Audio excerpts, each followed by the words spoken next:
শপিংয়ে যাওয়ার জন্য রেডি হচ্ছি। সামনে ঈদ, তাই কিছু কেনাকাটা করতে হবে। এমন সময় আম্মু বলে, আজকে একটু তাড়াতাড়ি আসিস। কেন? তোকে নিয়ে তোর খালার বাসায় যাব। তোমার বোনের বাসায় তুমি যাও, আমি গিয়ে কি করব? বড় খালার বাসায় গেলে আমার বোরিং লাগে, কারণ ওই বাসায় কথা বলার মতো কেউ নাই। আরে যাব তো তোর জন্য, তোকে নিয়ে যাওয়ার জন্য বলেছে। আমার জন্য যাবে মানে? হুম, তোকে দেখে না অনেক দিন। ওকে, যাব। হুম, তাহলে শপিং করে আয় তাড়াতাড়ি। তারপর আমি শপিং করতে চলে আসলাম। আমার জন্য আর আম্মুর জন্য কিছু কেনাকাটা করে আবার বাসায় ফিরলাম। তাড়াতাড়ি ফ্রেশ হয়ে রেডি হো। আমি তাড়াতাড়ি ফ্রেশ হয়ে রেডি হয়ে নিলাম। চল বাবা, এখন রওনা দেওয়া যাক। 1 ঘন্টা পর খালার বাসায় এসে পৌঁছালাম। আরে বাবা মেহেদি, আসলে তাহলে আমাদের বাসায়? কতদিন হলো তোমাকে দেখি না, অনেক শুকিয়ে গেছো। অসুস্থ ছিলাম যে, এর জন্য শুকিয়ে গেছি। মনে মনে বলি, আমি মোটা ছিলাম কবে যে শুকাবো। ভিতরে যেতে বলবা না? বাইরে আর কত দাঁড়িয়ে থাকবো? আসো ভেতরে আসো, বিশ্রাম নাও তোমরা, আমি তোমাদের জন্য নাস্তা নিয়ে আসছি। নাস্তা শেষ করে আমি একটু ঘুরতে বের হলাম। আর খালার বাসার কাছে সুন্দর একটা জাদুঘর আছে, এটা আমার পছন্দের। জাদুঘরের ভিতরে প্রবেশ করার পর আমি পাশের কক্ষে কয়েকজন মেয়ের কণ্ঠ শুনতে পাই। তারপর আড়াল থেকে লুকিয়ে দেখি সুন্দরী একটা মেয়ে হাসতেছে, চুলগুলি বাতাসে উঠতেছে। মেয়েটার ঠোঁটের নিচে একটা তিলও আছে। অপরূপ সুন্দরী মেয়ে, নীল শাড়িতে একদম পরীর মতো লাগতেছে। প্রথম দেখেই পাগল হয়ে গেলাম। ইচ্ছে করছে এখনই গিয়ে বলে দেই আমি তোমাকে ভালোবাসি পড়ি। হঠাৎ করে কে যেন আলিফা বলে ডাক দিল, আর তারপরই মেয়েটা হাওয়া হয়ে গেল। চারিদিকে অনেক খুঁজেও পেলাম না। ধুর, পরিচয়টাও হলো না। মনটা নিমিষেই খারাপ হয়ে গেল। অতপর আমি আবার ফিরে আসলাম খালার বাসায়। কি রে মেহেদি, তুই কোথায় ছিলি? ও, আপনাদের তো আমার পরিচয় দেওয়া হয় নাই। আমার নাম মাসুদুর রহমান মেহেদি। আমি মেরিন ইঞ্জিনিয়ারিংয়ে পড়তেছি, ফাইনাল ইয়ার। জি আম্মু, আমি একটু কাপাসাটিয়া মুক্তি সংগ্রাম জাদুঘরে ঘুরতে গিয়েছিলাম। ভালো করেছো, ঘুরলে তোমার মনটা ভালো থাকবে। আর ওই জাদুঘর অনেক সুন্দর। আমাকে সাথে নিয়ে যেতে পারিস না? আমিও একটু ঘুরে আসতাম। তুমি যে যাবে সেটা তো জানতাম না। মনে মনে ভাবছি তোমাকে নিয়ে গেলে হয়তো পরীর দেখা পেতাম না আমি। আচ্ছা তোমরা ডিনার করবে, আসো। খাওয়া দাওয়া শেষে আমি একটু টিভি দেখে ঘুমাতে গেলাম। আমার ঘুম আসছে না, চোখ বন্ধ করলেই সেই পরীর চেহারা ভেসে ওঠে। আমি যে পরীর প্রেমে পড়ে গেছি। এই মেহেদি, কয়টা বাজে হ্যাঁ? এখনো যে ঘুমাচ্ছিস ষাঁড়ের মতো? তাড়াতাড়ি উঠে ফ্রেশ হয়ে ব্রেকফাস্ট করতে আয়। মনে মনে এই রে পরীকে নিয়ে ভাবতে ভাবতে কখন ঘুমিয়ে গেছি মনেই নাই। আচ্ছা আম্মু তুমি যাও, আমি আসতেছি। তারপর ফ্রেশ হয়ে ব্রেকফাস্ট করতে চলে আসলাম। আম্মু আর খালাকে কি বিষয় নিয়ে যেন গুনগুন করতে দেখলাম। আমাকে দেখেই থেমে গেল। ঘুম হয়েছে রাতে? হ্যাঁ খালা। কথা বলতে বলতেই ব্রেকফাস্ট শেষ। বাবা শোন, আজ তোকে নিয়ে তোর খালার ননদের বাসায় ঘুরতে যাব, রেডি হয়ে নে। কিছু না ভেবেই আমিও সম্মতি দিয়ে দিলাম। কি রে, আর কত সময় লাগবে তোর? এই তো আম্মু, হয়ে গেছে, বের হও এখন।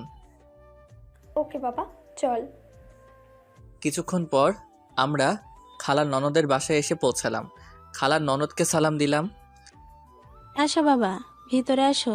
সেই কতদিন আগে যে তোমাকে দেখেছিলাম, মাশাল্লাহ, অনেক সুন্দর হয়ে গেছো। লজ্জা পেলাম, কিছু বললাম না। তারপর আম্মু, খালা আর ওই আন্টি একসাথে অন্য রুমে চলে গেল। আমি একা রয়ে গেলাম। কিছুক্ষণ পর আম্মু আসলো। বাবা, তোকে এই বাসায় কেন আনছি জানিস? ঘুরতে নিয়ে আসছো, এই তো? না, ঘুরতে নিয়ে আসিনি, তোর জন্য মেয়ে দেখতে আসছি। কি বলতেছো তুমি? পাগল হয়ে গেছো নাকি? আমি এখনো স্টুডেন্ট। আমি কি এখন বিয়ের উপযুক্ত নাকি? হ্যাঁ, আমি কি খাবো বিয়ের পর বউকে? তাছাড়া আমার একজনকে ভালো লাগে, প্রথম দেখাতে প্রেমে পড়ে গেছি। কে সে? চিনিস তাকে? না, চিনি না। জাদুঘরে দেখেছি, এক পলক আর দেখেই প্রেমে পড়ে গেছি। তাহলে ভুলে যা, আর তোর বড় খালার এই ননদের মেয়ের সাথেই বিয়ে দিব। কোনো কথা বলতে পারবি না, বড়দের উপর কোনো কথা নেই। তাহলে আমার পরীর কি হবে? জীবনের প্রথম প্রেমে পড়লাম আর সেটাও কি অপূর্ণ থেকে যাবে? আবার হুট করে বিয়ে? হ্যাঁ, হুট করি, কারণ মেয়েটা অনেক সুন্দরী, গুণবতী মেয়ে। আর মেয়েটি তোকে ঠিক করতে পারবে, কারণ ও তোর 3 মাসের বড়। তুই ওর উপর জোর প্রয়োগ করতে পারবি না। কি? একে তো হুট করে বিয়ে, তার উপর আবার সিনিয়র। আমার জীবনটা তেজপাতা করে দিবে। চুপ করে বসে থাক, ওরা মেয়েকে নিয়ে আসবে।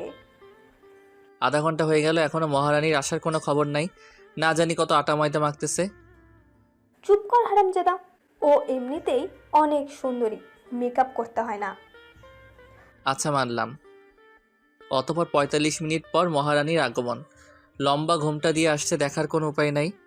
এসেই আম্মুকে পায়ে ধরে সালাম করে নিল না তো? আমার মাকে আমার কাছ থেকে কেড়ে নিল।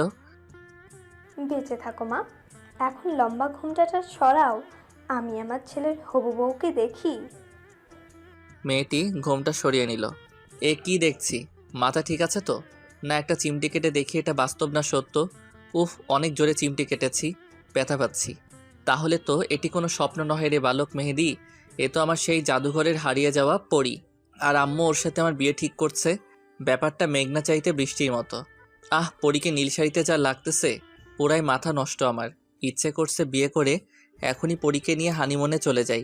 উফ, পিঠে চিমটি কাটে আবার কে? এই হারামজাদা, কি হয়েছে তোর? হা করে তাকিয়ে আছিস? কি হবে? হ্যাঁ, কিছু না তো, আমি ঠিক আছি। ইস, সবাই কি বুঝে ফেললো নাকি যে আমি পরিরূপের মায়ায় ডুবে গেছিলাম? মাশাআল্লাহ, অনেক সুন্দর লাগতেছে আজকে আলিফাকে। সুন্দর তো লাগবেই খালা, বউটা যে আমার, আহা, ভাবতেই কত ভাল লাগে। আচ্ছা মিনারাপা, আপনারা কিছু বলছেন না যে? আমার মেয়েকে কি পছন্দ হয় নাই? এই পরীকে কার না পছন্দ হবে? আর হ্যাঁ, আপনাদের একটা কথা বলি, মিনারা হচ্ছে আমার আম্মুর নাম। ওদিকে আম্মু বলছে পছন্দ হবে না কেন? এরকম রূপবতী মেয়েকে পছন্দ না হওয়ার কোনো কারণই নেই। আম্মু আমাকে উদ্দেশ্য করে বলে, কি রে, তোর পছন্দ হয়েছে? তুমি আমার মা, আর তোমার পছন্দই আমার পছন্দ। একটু ভাব নিয়ে বললাম, কারণ একটা মেয়ে যখন জানতে পারে যে একটা ছেলে তাকে অনেক ভালোবাসে, তার প্রতি দুর্বল, তখন মেয়েটা ছেলেটাকে পাত্তাই দেয় না। আলহামদুলিল্লাহ মিনারাপা, আপনার ছেলে যখন রাজি তখন বিয়ের দিন তারিখটা পাকা করে ফেলা যায়। অবশ্যই, আসছে শুক্রবারেই তাহলে পবিত্র কাজটা করা উচিত, যদি আপনাদের কোনো সমস্যা না থাকে। আরে না আপা, কোনো সমস্যা নাই। তাহলে আসছে শুক্রবারই বিয়ে। আহা, আমার এত ভালো লাগে কেন? আমার ক্রাশ আমার বউ হবে, বাহ, ভাবতেই কেমন যেন লাগে। আচ্ছা, তাহলে আলিফাকে নিয়ে ভিতরে যান। ওরা ভিতরে যাওয়ার পর আম্মু আমাকে বলে, কি রে, তখন ওইভাবে হা করে তাকিয়েছিলি কেন? বলছিলাম না ও অনেক রূপবতী? তুই তো শুধু জাদুঘরের মেয়েকে নিয়েই পড়েছিলি। আরে আম্মা, এই সেই জাদুঘরের পরী, যাকে প্রথম দেখেই প্রেমে পড়ে গেছি। আর তুমি তার সাথে আমার বিয়ে ঠিক করছো। তুমি খুব ভালো মা, সেরা মা। আই লাভ ইউ আম্মা। হয়েছে, আর ঢং করতে হবে না। অতপর সব কিছু ঠিক হওয়ার পর আমরা আমাদের বাসায় ফিরলাম। ফিরেই বন্ধুদের কল দিলাম মেসেঞ্জার গ্রুপে। আর হ্যাঁ, আমার বন্ধুদের নাম হলো সজীব, বাপ্পি, তন্ময়, বসর, নূরনবী, আরও অনেকেই। কিরে চাস্তো, কি খবর তোর? খুব ভালো চাস তো? সুখবর আছে তোদের জন্য। কি সুখবর আছে? বল দেখি শুনি। শুক্রবার আমার বিয়ে, আর সেটা আমার ক্রাশের সাথে। কি বলিস রে, তোর বিয়ে আবার ক্রাশের সাথে? কখন কি হলো জানতেই পারলাম না। সব জানতে পারবি কাল সকালে। সবাই বসুন্ধরা শপিং কমপ্লেক্সে চলে আসবি, ওইখানে সব বলবো ও কেনাকাটা করব। ওকে ঠিক আছে। পরদিন সকালে বসুন্ধরা শপিং কমপ্লেক্সে গিয়ে ওদের সবাইকে নিয়ে কেনাকাটা শেষ করে রেস্টুরেন্টে খেতে বসে পুরো ঘটনাটা বললাম। ওরা শোনার পর কস কি? এ তো পুরো সিনেমাটিক কাহিনী, রূপকথার গল্পের মতো। হ্যাঁ, তা বলতে পারিস। আচ্ছা শোন, তোরা সবাই কাল সময় মতো চলে আসবি। তোদের ছাড়া আমি বিয়ে করতে যাব না। আমরা সবাই চলে আসব। এখন তাহলে তুই বাসায় যা। ওদের বিদায় জানিয়ে বাসায় চলে আসলাম। তারপর ফ্রেশ হয়ে ডিনার করে দিলাম এক ঘুম। আর এই ঘুমেই রাত শেষ। ফ্রেশ হয়ে নাস্তা করতে আয়। ফ্রেশ হয়ে নাস্তা করে রুমে চলে আসলাম। বিয়ের সময় হয়ে আসছে, বন্ধুরা সবাই চলে আসছে। কিরে, গোসল করে রেডি হ তাড়াতাড়ি। গোসল করে রেডি হয়ে সবাই মিলে রওনা দিলাম। 30 মিনিট লাগলো পৌঁছতে। সবাই বিয়ের গেট ধরছে। এখন ওদের আবদার পুরা করে বিয়ের পিঁড়িতে বসতে যেতে হবে। অবশেষে বিয়ে করে বাসায় বউ নিয়ে আসলাম। আম্মু আমাদের বরণ করে নিল। তারপর আম্মুকে আমরা সালাম করে বাসর রুমে ঢুকবো। ঠিক ওইখানেও গেট ধরছে। আবার ওদের আবদার পূরণ করে বউকে রুমে রেখে ছাদে গেলাম বন্ধুদের সাথে একটু বুদ্ধি পরামর্শ করতে। কিরে চাস্তো, এত সময় লাগে বউয়ের কাছ থেকে আসতে? আরে শালা তো পারছে না ওর বউয়ের কোলে গিয়ে উঠতে। তোরা মজা নিচ্ছিস, ওকে নে মজা। তোদের বিয়েতে আমিও মজা নিব। আরে ভাতিজা রাগ করো কেন? আজকে তো একটু মজা করবো আমরা। জামাল পুইয়া রে, তাহলে তুই আমার আগে বিয়েটা করে ফেললি? বছরকে উদ্দেশ্য করে। তো কি তোর মতো বুড়ো হয়ে বিয়ে করার ইচ্ছা প্রকাশ করবো নাকি? তোরা নিজেদের মধ্যে ঝগড়া করিস না তো। আমাদের সবার উচিত মেয়েদিকে এখন শুভেচ্ছা জানিয়ে ওর বউয়ের কাছে পাঠানো। ঠিক বলেছিস তুই। তোরা সবাই আমার জন্য দোয়া কর। ওইদিকে আম্মু ডাকছে। এই হারামজাদা, বউ একা বসে আছে, তুই তাড়াতাড়ি রুমে যা। এই রে, অনেক সময় হলো, এবার আসি আমি। শুভ কাজটা সারতে হবে। যা, আর মনে করে বিড়ালটা মারতে ভুলিস না। আরে না কাকা, বিড়ালটাই আগে মারবো। তোরা দোয়া কর, আমি গেলাম। এই বলে আমি বাসর রুমে ঢুকলাম। আমার বুকের হার্টবিট ফাস্ট হয়ে গেছে, পা আর চলছে না। বউ আমার লম্বা ঘোমটা টেনে বসে আছে। আহা কি সুন্দরী বউ আমার। রূপের মায়ায় আমি যে ঘায়েল হয়ে যাচ্ছি। রুমের লাইটটা অফ করে ক্যান্ডেল লাইট জ্বালিয়ে দিলাম। এ কি শুনেছি, বাসরাতে বউ স্বামীর পা ছুঁয়ে সালাম করে, কিন্তু আলিফা যে করছে না। ও যে আমার সিনিয়র, এই জন্যই সালাম করতে হয়তো লজ্জা পাচ্ছে। ইস, আমার লজ্জাবতী বউটারে। না আর দেরি করে লাভ নেই, এখন যাওয়া যাক বউয়ের কাছে। অবশেষে এক বুক সাহস নিয়ে বিড়াল মারার কথা মাথায় রেখে আস্তে আস্তে ওর কাছে গিয়ে বসলাম। যেমনি ঘোমটাটা সরাতে যাব, ঠিক ওই মুহূর্তে আমার হাতটি এক ঝটকায় আমার হাতটি ছাড়িয়ে দিয়ে নিজেই ঘোমটাটা সরিয়ে ফেলল। আহ কি অপরূপ সুন্দরী আমার বউ, যেন পরীর দেশের রানী। চোখে কাজল, বাঁকা দাঁত, ঠোঁটের নিচের তিল, দীঘল কালো ঘন কেশ। উফ, একদম রূপকথা রাজকন্যা। ওদিকে ঘোমটা সরিয়ে ও বলছে, এতক্ষণ ঘোমটা দিয়ে বসে থেকে আমার অস্বস্তি বোধ হচ্ছে। ওর হাতটি ধরতে গেছি, ঠিক তখনই। একদম ধরবি না আমাকে। কি বলছো এসব? স্বামী তার বউয়ের হাত ধরবে না তো কে ধরবে? আর তাছাড়া আমি তোমার স্বামী, তুমি আমাকে তুই করে বলছো কেন? কিসের স্বামী? কে স্বামী? ওর কথা শুনে হতভম্ব হয়ে গেলাম। কি বলো এসব? আমি তোমার স্বামী, আজই তো আমাদের বিয়ে হলো। সরি, আমি তোকে আমার স্বামী মানতে পারবো না। তোমার মাথা কি ঠিক আছে নাকি পুরাই গেছে? হ্যাঁ, এসব কি বলতেছো? মজা করতেছো আমার সাথে? আরে শোন, তোর মতো ছেলের সাথে আমার মজা করতে হবে নাকি? বুঝছি, তুমি আমাকে বোকা বানাচ্ছ। তোর মতো ছেলেকে আমি বোকা বানানোর মতো সময় আমার কাছে নাই। আর আয়নাতে নিজের চেহারাটা কোনোদিন দেখেছিস? হ্যাঁ, একদম গেও ভূত, খ্যাত, কাইল্লা, চামচিকা। কি আছে হ্যাঁ আমার স্বামী হবার মতো? কোনো যোগ্যতা নাই তোর মাঝে। ওর কথাগুলো শুনে স্তব্ধ হয়ে গেলাম। কোনো বউ কখনো তার নিজের স্বামীকে এইভাবে আঘাত দিয়ে কথা বলে না। ওর কথা শুনে আজ অনেক খারাপ লাগছে। কেননা আমার জন্মদাত্রী মা আমাকে কখনো এইভাবে বলা দূরে থাক, কালো অবধি বলেনি। আচ্ছা মানলাম আমি অসুন্দর কালো, এটাকে আমি নিজে হয়েছি? এমন তো আমাকে ওই সৃষ্টিকর্তা ভালোবেসে বানিয়েছে। অনেক খারাপ লাগছে, কান্না পাচ্ছে, তবুও এক ফোঁটা জল বের হতে দিচ্ছি না। নিজেকে শক্ত করে ওরে বললাম, আচ্ছা আমি কালো, গেও, ভূত, খ্যাত, চামচিকা, এটাই কি তুমি দেখতেছো? একটিবার আমার ভিতরে ভালোবাসা দেখবে না? তোর ভালোবাসার গুল্লি মারি আমি। তুই আমাকে আপনি করে বলবি? আচ্ছা বলবো। আপনি জানেন, আমি না আপনাকে প্রথম দেখাতেই ভালোবেসে ফেলছি। সেদিন জাদুঘরে দেখার পর থেকে আমি আপনার জন্য পাগল। দয়া করে আপনি আমার ভালোবাসাটা বোঝার চেষ্টা করুন। আমি আপনার জন্য আমাকে চেঞ্জ করে ফেলবো, তবু আপনি আমাকে কষ্ট দিয়েন না। জীবনের প্রথম কাউকে এতটা ভালোবেসেছি আমি। আপনি আর আমাকে আঘাত করে কথা বলবেন না। আমার ভালোবাসাটা মেনে নেন আপনি। আপনি যা বলবেন আমি তাই করব। আমি আমার লাইফটাকে স্যাক্রিফাইস করে দিব দরকার লাগলে, তবুও আপনি আমাকে স্বামীর অধিকার থেকে বঞ্চিত করবেন না। সরি, আমি তোকে মানতে পারবো না। কারণ হচ্ছে আমি একজনকে ভালোবাসি। আমাদের 3 বছরের সম্পর্ক, আর ও ডাক্তার। তোর মতো সামান্য মেরিন ইঞ্জিনিয়ারিং পড়া ছাত্র না, তাও আবার আমার জুনিয়র তুই। তোরে আমি মানতে পারবো না। ওর সম্পর্কের কথা শুনে আর নিজেকে ঠিক রাখতে পারলাম না।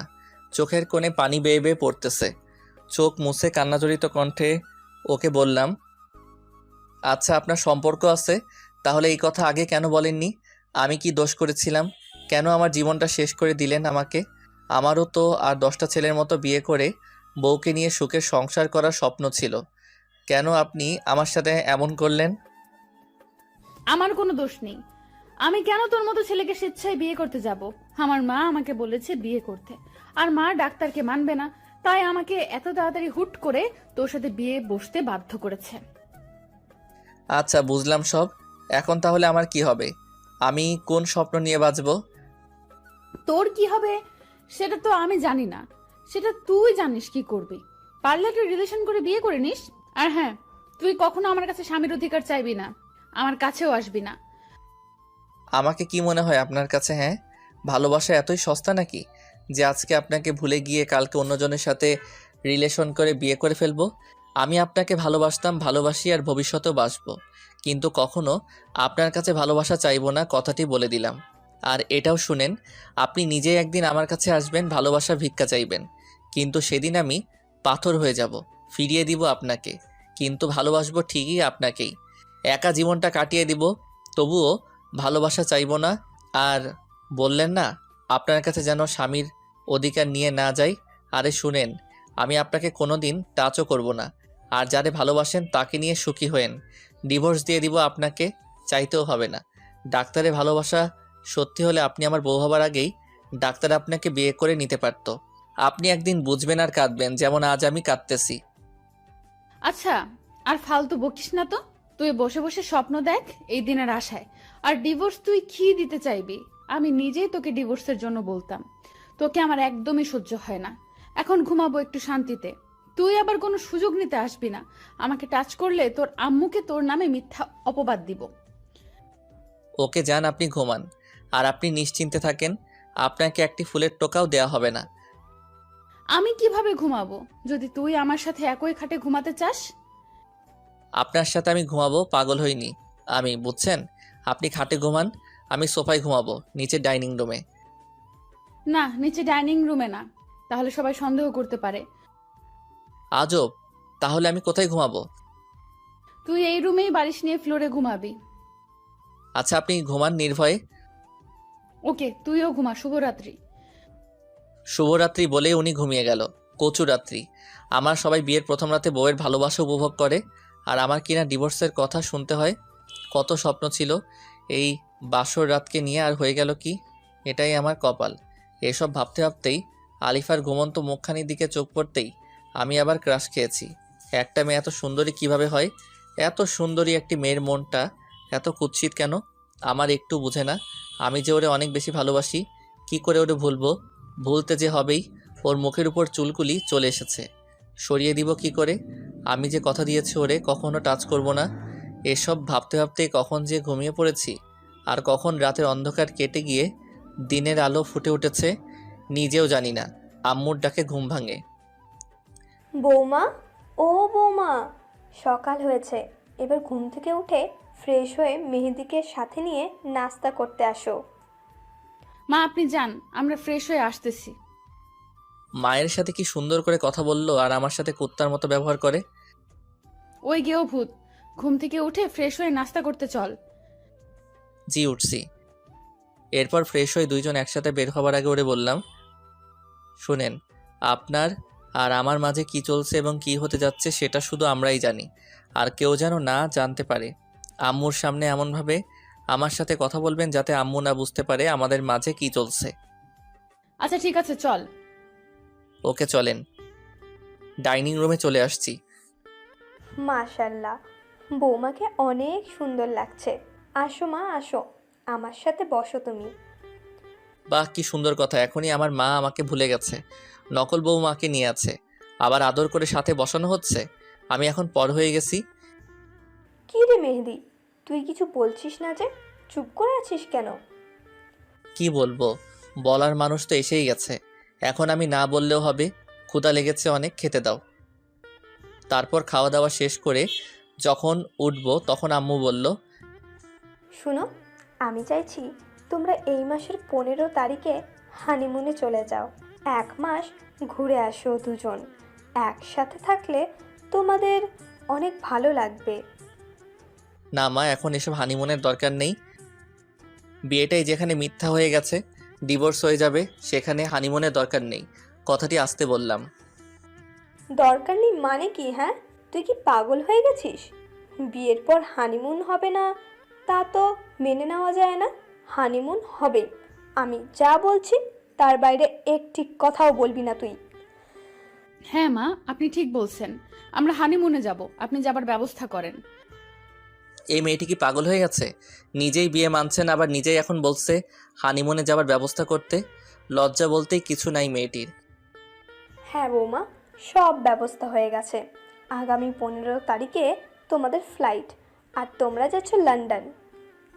আচ্ছা ঠিক আছে। তারপর রুমে চলে আসলাম। রুমে এসে ওরে বললাম, আপনি কি পাগল?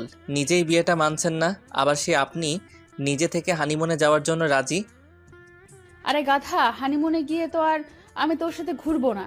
তুই তোর মতো থাকবি, আমি আমার মতো ডাক্তারের সাথে ঘুরবো।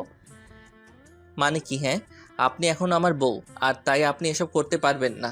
ডিভোর্সের পর যা মন চাই করবেন, আমার কোনো আপত্তি নেই। আচ্ছা যা, ঠিক আছে, মানলাম তোর এই কথা। ধন্যবাদ। ওয়েলকাম। শোন, আমার কিছু কেনাকাটা করতে হবে, তুই আমার সাথে যাবি। আচ্ছা আপনি রেডি হন, এখনই বের হব। তারপর রেডি হয়ে সোজা তার জন্য মার্কেটে চলে গেলাম। দেখ তো আমাকে কোন শাড়িতে মানাবে। আপনি নীল শাড়িটা নিতে পারেন, নীল শাড়িতে আপনাকে পরীর মতো লাগে। তারপর তার পছন্দ মতো প্রয়োজনীয় কেনাকাটা শেষ করে একটি রেস্টুরেন্টে গেলাম। ওরে বললাম, আপনি কি খাবেন অর্ডার দেন, আমি বিল দিয়ে দিচ্ছি। কেন, তুই কিছু খাবি না? আমার মনে এত রং নাই, আমি খাবো না, তাই আপনি খান। ওকে, তাহলে তুই কি করবি? এখন সেলুনে যাব চুলের ট্রিটমেন্ট করাইতে। আচ্ছা যা তুই, আমি খাওয়া শেষ করে বাসায় চলে যাব। তারপর রেস্টুরেন্ট থেকে সোজা জেন্টস পার্লারে চলে আসলাম। পার্লারের বিউটিশিয়ানকে ডেকে বললাম, আমার বউ আমাকে এভাবে অপমান করছে, এখন আপনারা এমন কিছু করে দেন যাতে ও দেখলেই অবাক হয়ে যায়। আরে ভাই, কোনো টেনশন নাই, আপনি বসেন। 1 ঘন্টার মধ্যে আপনাকে স্মার্ট লুক দিব। আপনার দাড়ি ও চুল দুটাই ট্রিটমেন্ট করে আপনাকে হিরো বানিয়ে দেব। তার কথা শুনে অনেক খুশি হয়ে গেলাম। তারপর সে শুরু করে দিল আমাকে আধুনিক স্মার্ট লুক দেওয়ার কাজ। 1 ঘন্টা পর তার কাজ শেষে আমাকে বলল, ভাই, এখন চোখ মিলে আয়নাতে আপনাকে দেখেন, চিনতে পারছেন কিনা? চোখ মেলে আয়নাতে তাকিয়ে দেখে পুরো অবাক হয়ে গেলাম। আমি নিজেই নিজেকে চিনতে পারছি না। গেও খ্যাত বলে আমাকে এত অপমান করেছে যে সেও যদি আজ আমাকে দেখে চিনতে পারবে না। আজ আমি আধুনিক যুগের আর 10টা স্মার্ট ছেলের মতো আমিও স্মার্ট, আর কেউ আমাকে আমার লুকের জন্য অপমান করে কটু কথা শোনাতে পারবে না। আজ আমি অনেক খুশি। তারপর পার্লারের বিউটিশিয়ান আমার বিল কত হয়েছে তা জেনে তা পরিশোধ করে। তার সাথে তাকে 500 টাকা বকশিশ দিয়ে আমি পার্লার ত্যাগ করলাম। রাস্তায় যাওয়ার সময় নোটিশ করলাম কয়েকটি মেয়ে আমার দিকে তাকিয়েছিল। এর মানে আমি এখন আর আগের মেহেদি নাই, এখন আমি এক নতুন মেহেদি, যাকে কেউ কখনো বাজে লোকের জন্য অপমান করতে পারবে না। ভাবনার ছেদ পড়ল বাসার সামনে এসে। এবার আমি নিজের মনোভাবকে চেঞ্জ করে বাসায় প্রবেশ করে রুমের দরজায় নক দিলাম। আর 2 বার নক দেওয়ার পর আম্মুর আদেশে আলিফা দরজা খুলতে আসে। দরজা খুলে অবাক দৃষ্টিতে আমার দিকে তাকিয়ে রইল আলিফা। তুই মেহেদি না? তোর একই পরিবর্তন, চিনতেই পারছি না। খ্যাত থেকে স্মার্ট হয়ে গেলে কেমনে? তোর দিক থেকে তো চোখ সরাতেই পারছি না। আপনার চোখ সরাতে হবে না, আমি সরে যাচ্ছি। সরেন, আমাকে ভিতরে ঢুকতে দেন। আচ্ছা ভেতরে আয়। বলতো তুই এত স্মার্ট হয়েছিস কিভাবে? আগে তো আনস্মার্ট খ্যাত ছিলি। শুনেন, আমি আগে কেমন ছিলাম সেটা আমি ভুলে গিয়েছি। আর আপনি আমাকে আমার অসুন্দর আনস্মার্ট লোকের জন্য কম ছোট করেন নাই। এখন আর পারবেন না। মানুষ চাইলে যে কোনো মুহূর্তে পরিবর্তন হতে পারে, আর পরিবর্তনের কারণটা আজীবন মনে রাখে। আমিও মনে রেখে দিয়েছি আমাকে কতটা অপদস্থ করা হয়েছে, তা ভুলব না কখনো। আর এখন থেকে দেখবেন কিভাবে আমার ভালোবাসাও পরিবর্তন হয়ে যায়। আরে তোর পরিবর্তনে আমার কিছু আসে যায় না বুঝলি, কারণ আমি আমার ডাক্তারকে ভালোবাসি। বৌমা, তোমরা দুজনে কিসের আলাপ করছো? আর মেহেদি, তোর এত পরিবর্তন কিভাবে?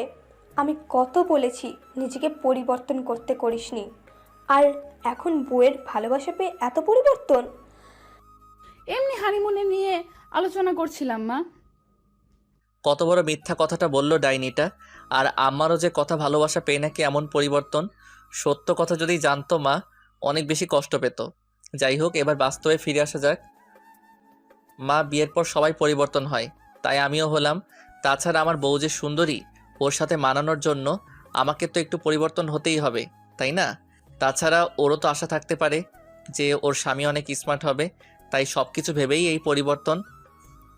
বাহ, ভালো লাগলো তোর কথা শুনে। তুই বুঝতে পারছিস তোর বউকে। আচ্ছা, এখন আয় বাবা, খেয়ে বিশ্রাম কর। আচ্ছা আম্মু, আমরা ফ্রেশ হয়ে আসছি। তারপর ফ্রেশ হয়ে রাতের খাবার খেয়ে রুমে চলে এলাম। শোন, আজকে চাইলে তুই বিছানায় থাকতে পারিস, অসুবিধা নেই। তার আর কোনো দরকার নেই, আমার কোনো চাওয়া নেই। সকল চাওয়া পাওয়াকে মাটি দিয়ে দিছি। আমি চাই না কারোর সাথে ঘুমোতে। নিচে থেকে বললাম তো, তাই দাম দিলি না। ওকে যা, ফ্লোরেই ঘুমা। জি, আপনি বিছানায় আরাম করে নির্ভয়ে ঘুমান, আমি ফ্লোরেই ঘুমাবো। ওকে, গুড নাইট। দরদ দেখাতে আসছে আমাকে, চাই না কেউ আমার প্রতি দরদ দেখাক। নিজে তো আরাম করে ঘুমাচ্ছে, কষ্ট হচ্ছে আমার। নিজের বাড়ি আর নিজের কিনা বিছানা রেখে ফ্লোরে ঘুমাতে হয়, একেই বলে কপালের নাম গোপাল। যাই হোক, ঘুমিয়ে পড়ি। সকালবেলায় এই মেহেদি, ঘুম থেকে উঠবি না, সকাল হয়ে গেছে তো। কি হয়েছে? হ্যাঁ, কেবলই তো ঘুমিয়েছি, বিরক্ত করবেন না যান। আর চোখে পরীকে দেখে নিলাম। ভেজা খোলা চুলের ঘ্রাণে আমি মাতাল হয়ে যাচ্ছি। অপরূপ সুন্দর লাগছে ওকে। দূর, কি ভাবছি এসব, ওরে নিয়ে এত ভেবে লাভ নেই। এখন ফ্রেশ হয়ে আসি। ফ্রেশ হয়ে সরাসরি নাস্তা করতে চলে গেলাম। আমার সামনে বসছে আলিফা। আমি খাওয়ার পাশাপাশি ওকেও দেখছি। বিষয়টা ও বুঝতে পারে। এই খাবারের সময় অন্যদিকে তাকাতে নেই, খেয়ে ওঠো। মা সাথে, তাই আজ বউ ভালোবেসে সুন্দর করে একটা কথা বলল। এতদিনের বিবাহিত জীবন অতিবাহিত করার পর মাকে দেখানোর জন্য বলা হলেও এতেই আমি ভালোবাসা খুঁজে নিয়েছি। খাওয়া শেষে মা বলল, তোমরা সব কিছু গুছিয়ে ফেলো, আজ বিকালেই তোমাদের হানিমুনের ফ্লাইট। ওয়াও মা, এটা তো খুশির কথা। আমি এক্ষুনি যাচ্ছি সবকিছু গোছাতে। এই তুমিও আসো, আমাকে হেল্প করবে। আমাকে উদ্দেশ্য করে বলল কথাটা। আচ্ছা চলো। মনে মনে ভাবছি বউটা এত ভালো হলো কেমনে। আজ ওর কথাতে শুধু ভালোবাসা লেগে আছে। যাই হোক, আমাদের সব কিছু গোছানো শেষ। আমরা এখন রেডি, বের হব। আমাদের সাথে আম্মুও যাবে, আমাদের এয়ারপোর্ট পর্যন্ত দিয়ে আসবে, সাথে ফ্রেন্ডরাও আছে। অবশেষে 1 ঘন্টা পর আমরা এয়ারপোর্টে এসে পৌঁছালাম। এই নে বাবা, তোদের দুজনের টিকিট, সাবধানে রাখ, আর গিয়ে পৌঁছালেই জানাবি। আচ্ছা মা, আমাদের জন্য দোয়া করবে।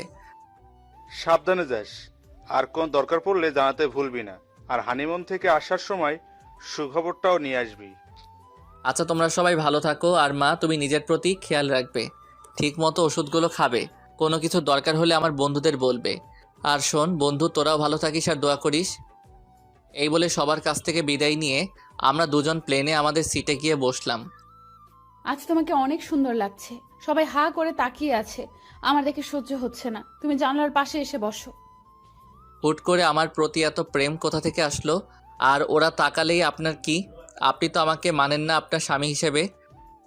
এটা বুঝবে না তুমি। একটা মেয়ে একটা ছেলেকে ভালো না বাসলেও সেই ছেলের সাথে অন্য কাউকে সহ্য করতে পারে না। আর হ্যাঁ, তুমি এখন থেকে আমাকে আর আপনি করে না, তুমি করে বলবে, না হলে সবাই ভাববে আমাদের মাঝে কোনো ঝামেলা আছে। আচ্ছা ঠিক আছে, আপনি যা বলেন তাই হবে। আপনি যা বলেন মানে কি? হ্যাঁ, তুমি বলবা। ওকে, তুমি যা বলো। তারপর প্লেন উঠতে শুরু করলো।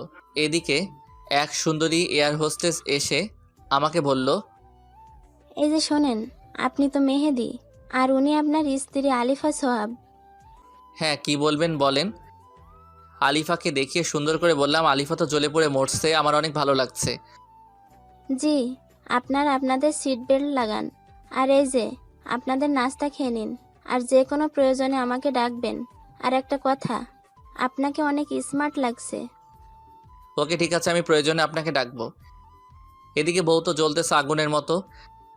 এই কুত্তা হারামি, এয়ার হোস্টেসের সাথে তুই আর কোনো কথা বলবি না। যা বলার আমি বলবো, কথাটা মনে থাকে যেন। আমি ওরে রাগানোর জন্য যেই না এয়ার হোস্টেসকে ডাক দিতে যাব, আলিফা আমাকে অমনি ধরে বলল, এই কুত্তা, তোকে না কেবলই বললাম তুই এই মেয়েকে ডাকবি না, তাহলে কেন ডাকলি? আমার কথা কি মাথায় ঢোকেনি, নাকি মেরে ঢোকাতে হবে? এই ছাড়ো না, সবাই দেখছে, সবাই কি বলবে বলো তো? ছেড়ে দাও, তোমার স্বামীর মান সম্মান কি তুমি ক্ষুণ্ণ করতে চাও? যে দেখার দেখুক, তাতে আমার কি? আমি আমার জুনিয়র স্বামীকে শাসন করব। কার কি? হ্যাঁ, একদম চুপচাপ থাকবে। কারোর সাথে কথা বলো তো দূরে থাক, তাকাবেও না। আচ্ছা, জো হুকুম মহারানী। আমি আর কারো দিকে তাকাবো না, শুধু আমার এই পরীর দিকে অপলক দৃষ্টিতে তাকিয়ে থাকবো, আর তোমার রূপের মুগ্ধতায় নিজেকে ডুবিয়ে নিব। এই যাও তো দুষ্টু, এভাবে বলবে না, আমার লজ্জা লাগে, আর পরে তোমার প্রেমে পড়ে যাব। ওর হাতটি ধরে বললাম, সমস্যা নাই তো, স্বামীর প্রেমে তো স্ত্রী পড়বে। কিন্তু আমি যে ডাক্তারকে ভালোবাসি, ওরে ভুলতে পারবো না আমি। আমি তোমাকে এত বেশি ভালোবাসা দিব যে তুমি ডাক্তারকে ভুলে গিয়ে আমার ভালোবাসায় ডুব দিতে চাইবে। আচ্ছা দুষ্টু, এখন চুপচাপ করে বসো। এয়ার হোস্টেস আপু, দয়া করে একটু এদিকে আসবেন। জি ম্যাম, বলুন। আপনি এখন থেকে যা কথা বলার আমার সাথে বলবেন, আমার স্বামীর সাথে কোনো কথা বলতে হবে না। কিন্তু ম্যাম। কোনো কিন্তু নেই, আমি যা বলছি তাই করবেন। কথাটা ভালো করে মাথায় ঢুকিয়ে নেই। আচ্ছা ম্যাম, ঠিক আছে। তুমি এভাবে না বললেও পারতে। আমি কিভাবে বলবো না বলবো সেটা তোমার বলে দিতে হবে না। চুপ করে বসে থাকো আমার দিকে তাকিয়ে। আচ্ছা, ব্যাপারটা বুঝছি না, ও কি প্রেমে পড়লো আমার? হঠাৎ করে এত ভালোবাসা কেন দেখাচ্ছে? যাই হোক, আমি এত কিছু ভাবতে পারবো না, বরং ওর দিকে তাকিয়ে ওর রূপের মুগ্ধতায় ডুবে যাই। অতপর 3 ঘন্টা শেষে প্লেন অবতরণ করলো। এই আমার হাত ধরে নিয়ে নামো তো। একা একা চলে যাচ্ছে বউকে রেখে, কত বড় কলিজা। আচ্ছা আসো। তারপর আমরা এয়ারপোর্ট থেকে ট্যাক্সি নিয়ে সোজা বালির রিসর্টের কাছাকাছি একটি হোটেলে গিয়ে উঠি। হোটেলটি খুব নিরিবিলি জায়গায়, সমুদ্রের সাথে, তাই বারান্দা থেকে সমুদ্রের ভিউটা উপভোগ করা যায়। আমাদের পৌঁছাতে সন্ধ্যা হয়ে গেছে, তাই আর আজ সমুদ্র সৈকতে যাইনি। এসেই বাসায় ফোন দিয়ে আম্মুকে ও বন্ধুদের জানিয়ে বারান্দায় বসে সমুদ্রের তীরে আশ্রে পড়া ঢেউ আর সমুদ্রের ভিউটা উপভোগ করছি। এমত অবস্থায় এই আর কতক্ষণ বসে বসে থাকবো? আসো, ডিনার করে এসে গল্প করব। ওকে চলো। তারপর দুজন একসাথে হাতে হাত মিলিয়ে চলে গেলাম ডিনার করতে। ডিনার শেষ করে দুজন 2 কাপ কফি নিয়ে বারান্দায় বসে সমুদ্রের মনোরম পরিবেশটা উপভোগ করতেছি। দেখছো সমুদ্র কত সুন্দর? কালকে আমরা ব্রেকফাস্ট করেই সৈকতে চলে যাব। আচ্ছা বউ, যাব। তোমাকে অনেক সুন্দর লাগছে। তোমার চোখের ল্যাপটানো কাজল, দীঘল কালো কেশ, ঠোঁটের নিচের তিল আমাকে কিল করে নিচ্ছে। তোমার চুলের ঘ্রাণে আমি মাতাল হয়ে যাচ্ছি। আমার ইচ্ছে করছে আজ তোমার মাঝে ডুবে যেতে। ইস, এভাবে বলিও না। আসো, আজ তোমাকে আমি আমার করে নিব। আজ আমার খুব ভালো লাগছে। আজ আমি আমার বউয়ের ভালোবাসা একদম কাছ থেকে উপভোগ করব। তারপর সোজা চলে গেলাম বেডরুমে। আসো, কাছে আসো। মাতাল হয়ে ওর নেশায় ডুবে যাওয়ার জন্য কাছে চলে গেলাম, একদম কাছে। ওর নিঃশ্বাস আমার মুখে আর আমার নিঃশ্বাস ও মুখের উপর পড়ছে। এই সরো, কিচ্ছু হবে না। আমার পাশে চুপ করে ঘুমিয়ে পড়বে, কোনো দুষ্টুমি নয়। দ্যাট ভাল লাগে না। এই সময় কেউ এমন কথা বলে? নিজেই বলল ওর করে নিবে, এখন আবার নিজেই বলে কিনা কিছু হবে না। এটা কেমন ভালোবাসা? ধ্যাত, ভাল লাগে না। ঘুমিয়ে পড়ি, যা হবার কাল হবে। সকালে ওর চিমটি খেয়ে ঘুম শেষ। এই উঠো, ফ্রেশ হয়ে নাস্তা করে বিচে যাব। আচ্ছা আমি আসছি ফ্রেশ হয়ে। আর এত জোরে কেউ চিমটি দেয় নাকি? অনেক লাগছে। এইটুকুতেই লাগছে, আরো ব্যথা অপেক্ষা করতেছে। জাস্ট ওয়েট মেহেদি, ওয়েট। কি বিড়বিড় করতেছো? কিছু না, ফ্রেশ হয়ে আসো। ফ্রেশ হয়ে নাস্তা করে দুজনে বালির একটি কফি শপে গেলাম। এখানে অনেক ভালো কফি পাওয়া যায়, যা বিশ্বের সেরা মানের কফি, এবং এখান থেকে এগুলো সাপ্লাই দেওয়া হয়। আর এই কফি এক জাতের পচা মাছের থেকে বানানো হয়।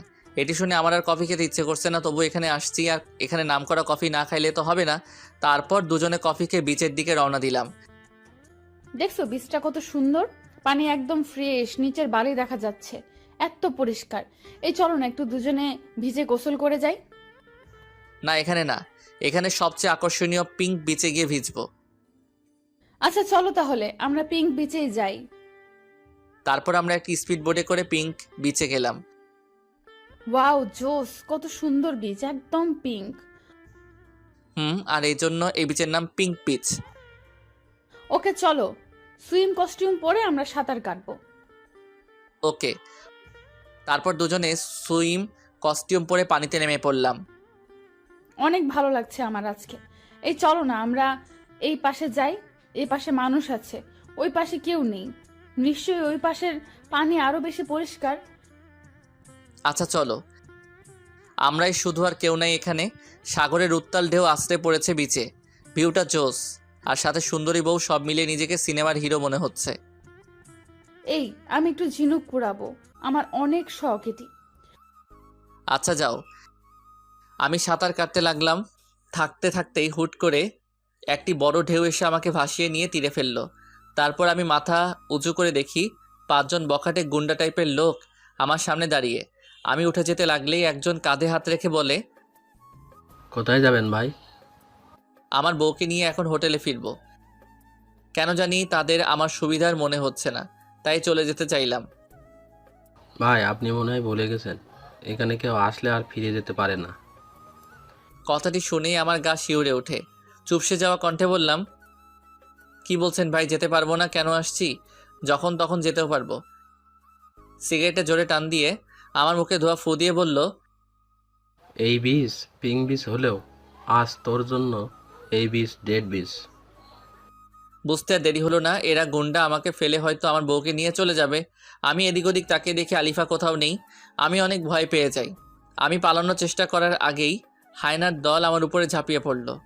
প্রাণপণে চেষ্টা করলাম নিজেকে বাঁচানোর জন্য, কিন্তু পেরে উঠলাম না 5 জনের সাথে। অনেকক্ষণ মারার পর তারা ভাবছে আমি মারা গিয়েছি, তাই বখাটে গুন্ডাদের লিডার করে যেন ফোন দিয়ে আসতে বলল। কিছুক্ষণ পর আমি যা দেখলাম তা দেখার জন্য আমি মোটেও প্রস্তুত ছিলাম না। দেখলাম আলিফা একটি লোকের সাথে হাসতে হাসতে এই গুন্ডাদের কাছে আসলো। লোকটি আর কেউ না, আলিফার প্রেমিক ডাক্তার নিলয়। কাজ খতম হয়েছে? হ্যাঁ বস, আপনি যেভাবে বলেছেন সেভাবেই করেছি। আহারে বেচারা, কি ভয়ঙ্কর মৃত্যুটাই না দেখতে হলো। 2 দিনের দেখানো মিথ্যা ভালোবাসায় সব ভুলে গেছিল। লাশটাকে এই সমুদ্রে ভাসিয়ে দে, আর নে তোদের পারিশ্রমিক। এসব কি দেখছি, কি শুনলাম আমি? আমার ভালোবাসায় আমার মৃত্যুর কারণ? আমি কি দোষ করেছিলাম? শুধু ভালোবেসেছিলাম। আমি তো নিজেই ওর লাইফ থেকে সরে যেতে চেয়েছি, আর ও কিনা আমাকে এভাবে মিথ্যা ভালোবাসার লোভ দেখিয়ে এভাবে পৃথিবী থেকে সরিয়ে দিচ্ছে। এত নিষ্ঠুর হয় কিভাবে একটা মানুষ? চলে গেল ওরা দুজন, আর বকাটেরা আমাকে জোরে জোরে লাঠি দিয়ে আঘাত করে আমাকে ভাসিয়ে দিল। তারপর আমার আর কিছু মনে নাই। তারপর হঠাৎ একদিন আমার জ্ঞান ফিরে আসে, আর নিজেকে একটা চারকোনা দেয়ালের মাঝে আবিষ্কার করি। কিন্তু আমি এখানে কি করে আসলাম? কে আমাকে নিয়ে আসলো এখানে? আর আমার তো বাঁচার কথা ছিল না, তাহলে আমি কিভাবে বেঁচে আছি? হয়তো কেউ আমাকে উদ্ধার করে সেবা দিয়ে বাঁচিয়েছে। আল্লাহ চাইনি আমার মৃত্যু। আমার যে ফিরতে হবে, প্রতিশোধ নিতে হবে, কিন্তু আমি তো উঠতে পারছি না। তার মানে কি আমি আর হাঁটতে পারবো না? ভাবতেই দুচোখ বেয়ে জল গড়িয়ে পড়ছে। হঠাৎ করে একজন লোকের আগমন। মাঝবয়সী, মাঝারি উচ্চতার, দেখে মনে হচ্ছে ডাক্তার হবে। তার মানে এই ডাক্তার আমার চিকিৎসা করছে। কিছুক্ষণ পর একজন বৃদ্ধ আসলো, আর ডাক্তারকে কি যেন বলল আমি বুঝতে পারলাম না, কারণ আমি বাঙালি আর এরা তো ইন্দোনেশিয়ান, তাই তাদের কথা আমার বোধগম্য নয়। তারপর ডাক্তার কাছে এসে আমাকে ইশারা করলো উঠে বসতে, কিন্তু আমি যে উঠতে পারছি না।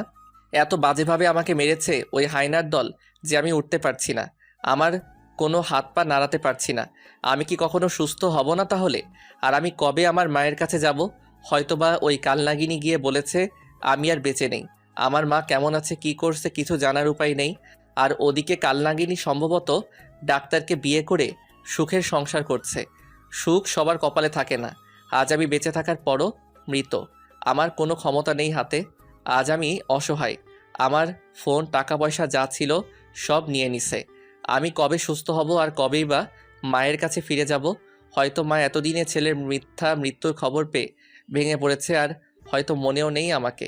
ডাক্তার তার ব্যাগ থেকে ওষুধ বের করে খাইয়ে দিয়ে বৃদ্ধ লোকটাকে কি যেন বলে চলে গেলেন। অনেক ক্ষুধা লেগেছে, কিন্তু খাবো কি করে?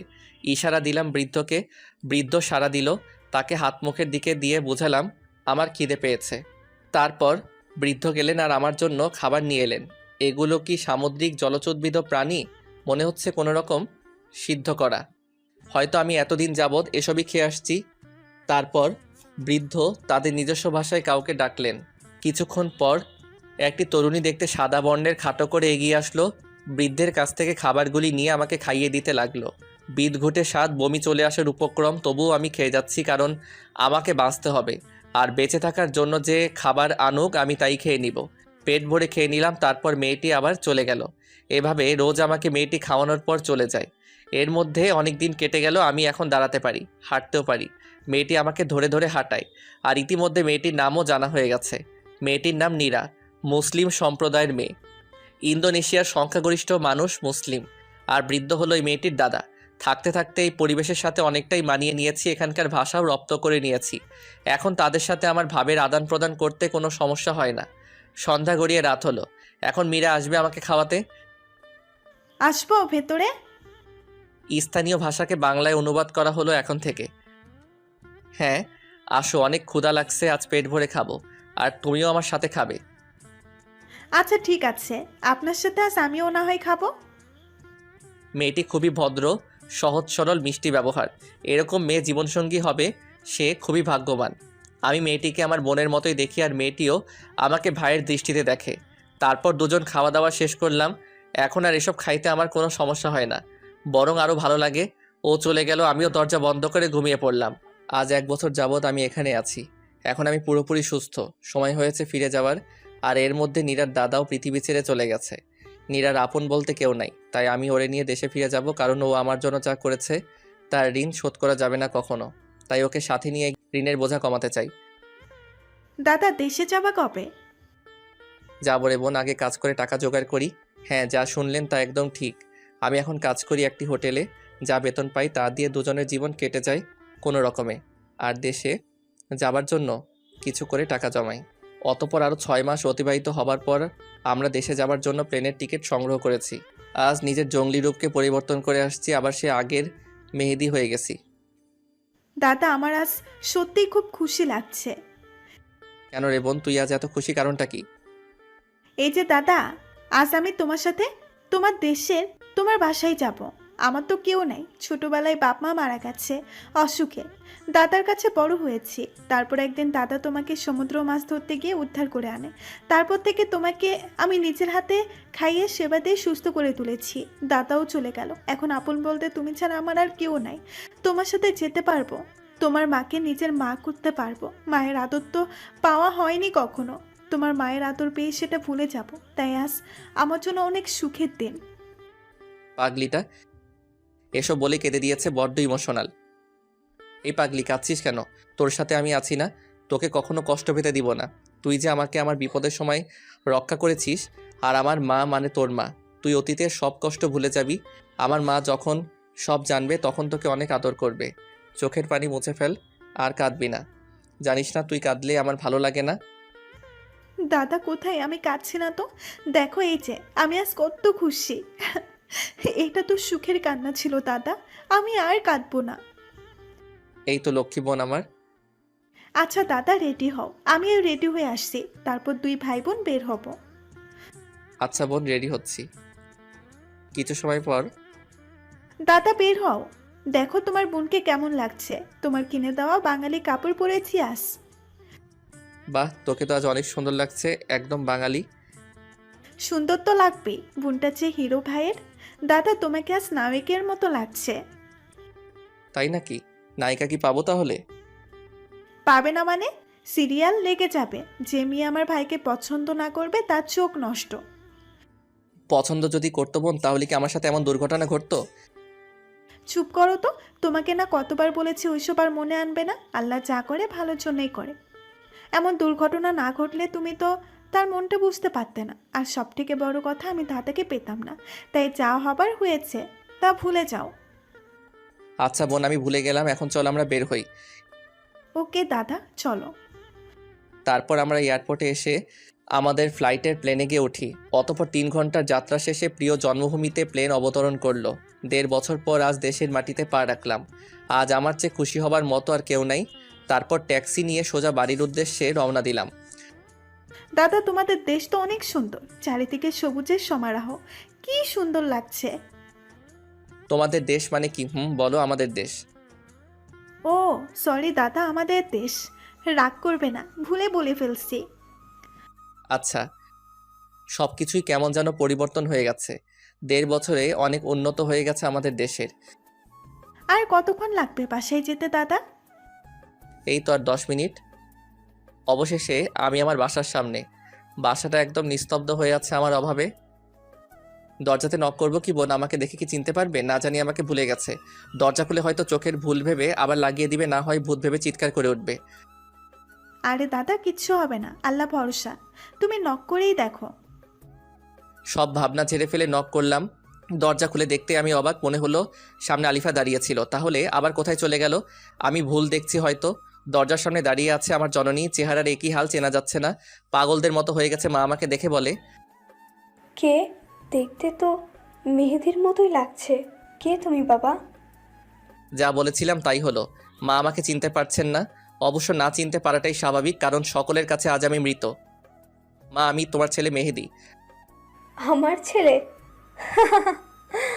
আমার ছেলে তো ওপরে চলে গেছে আমাকে রেখে।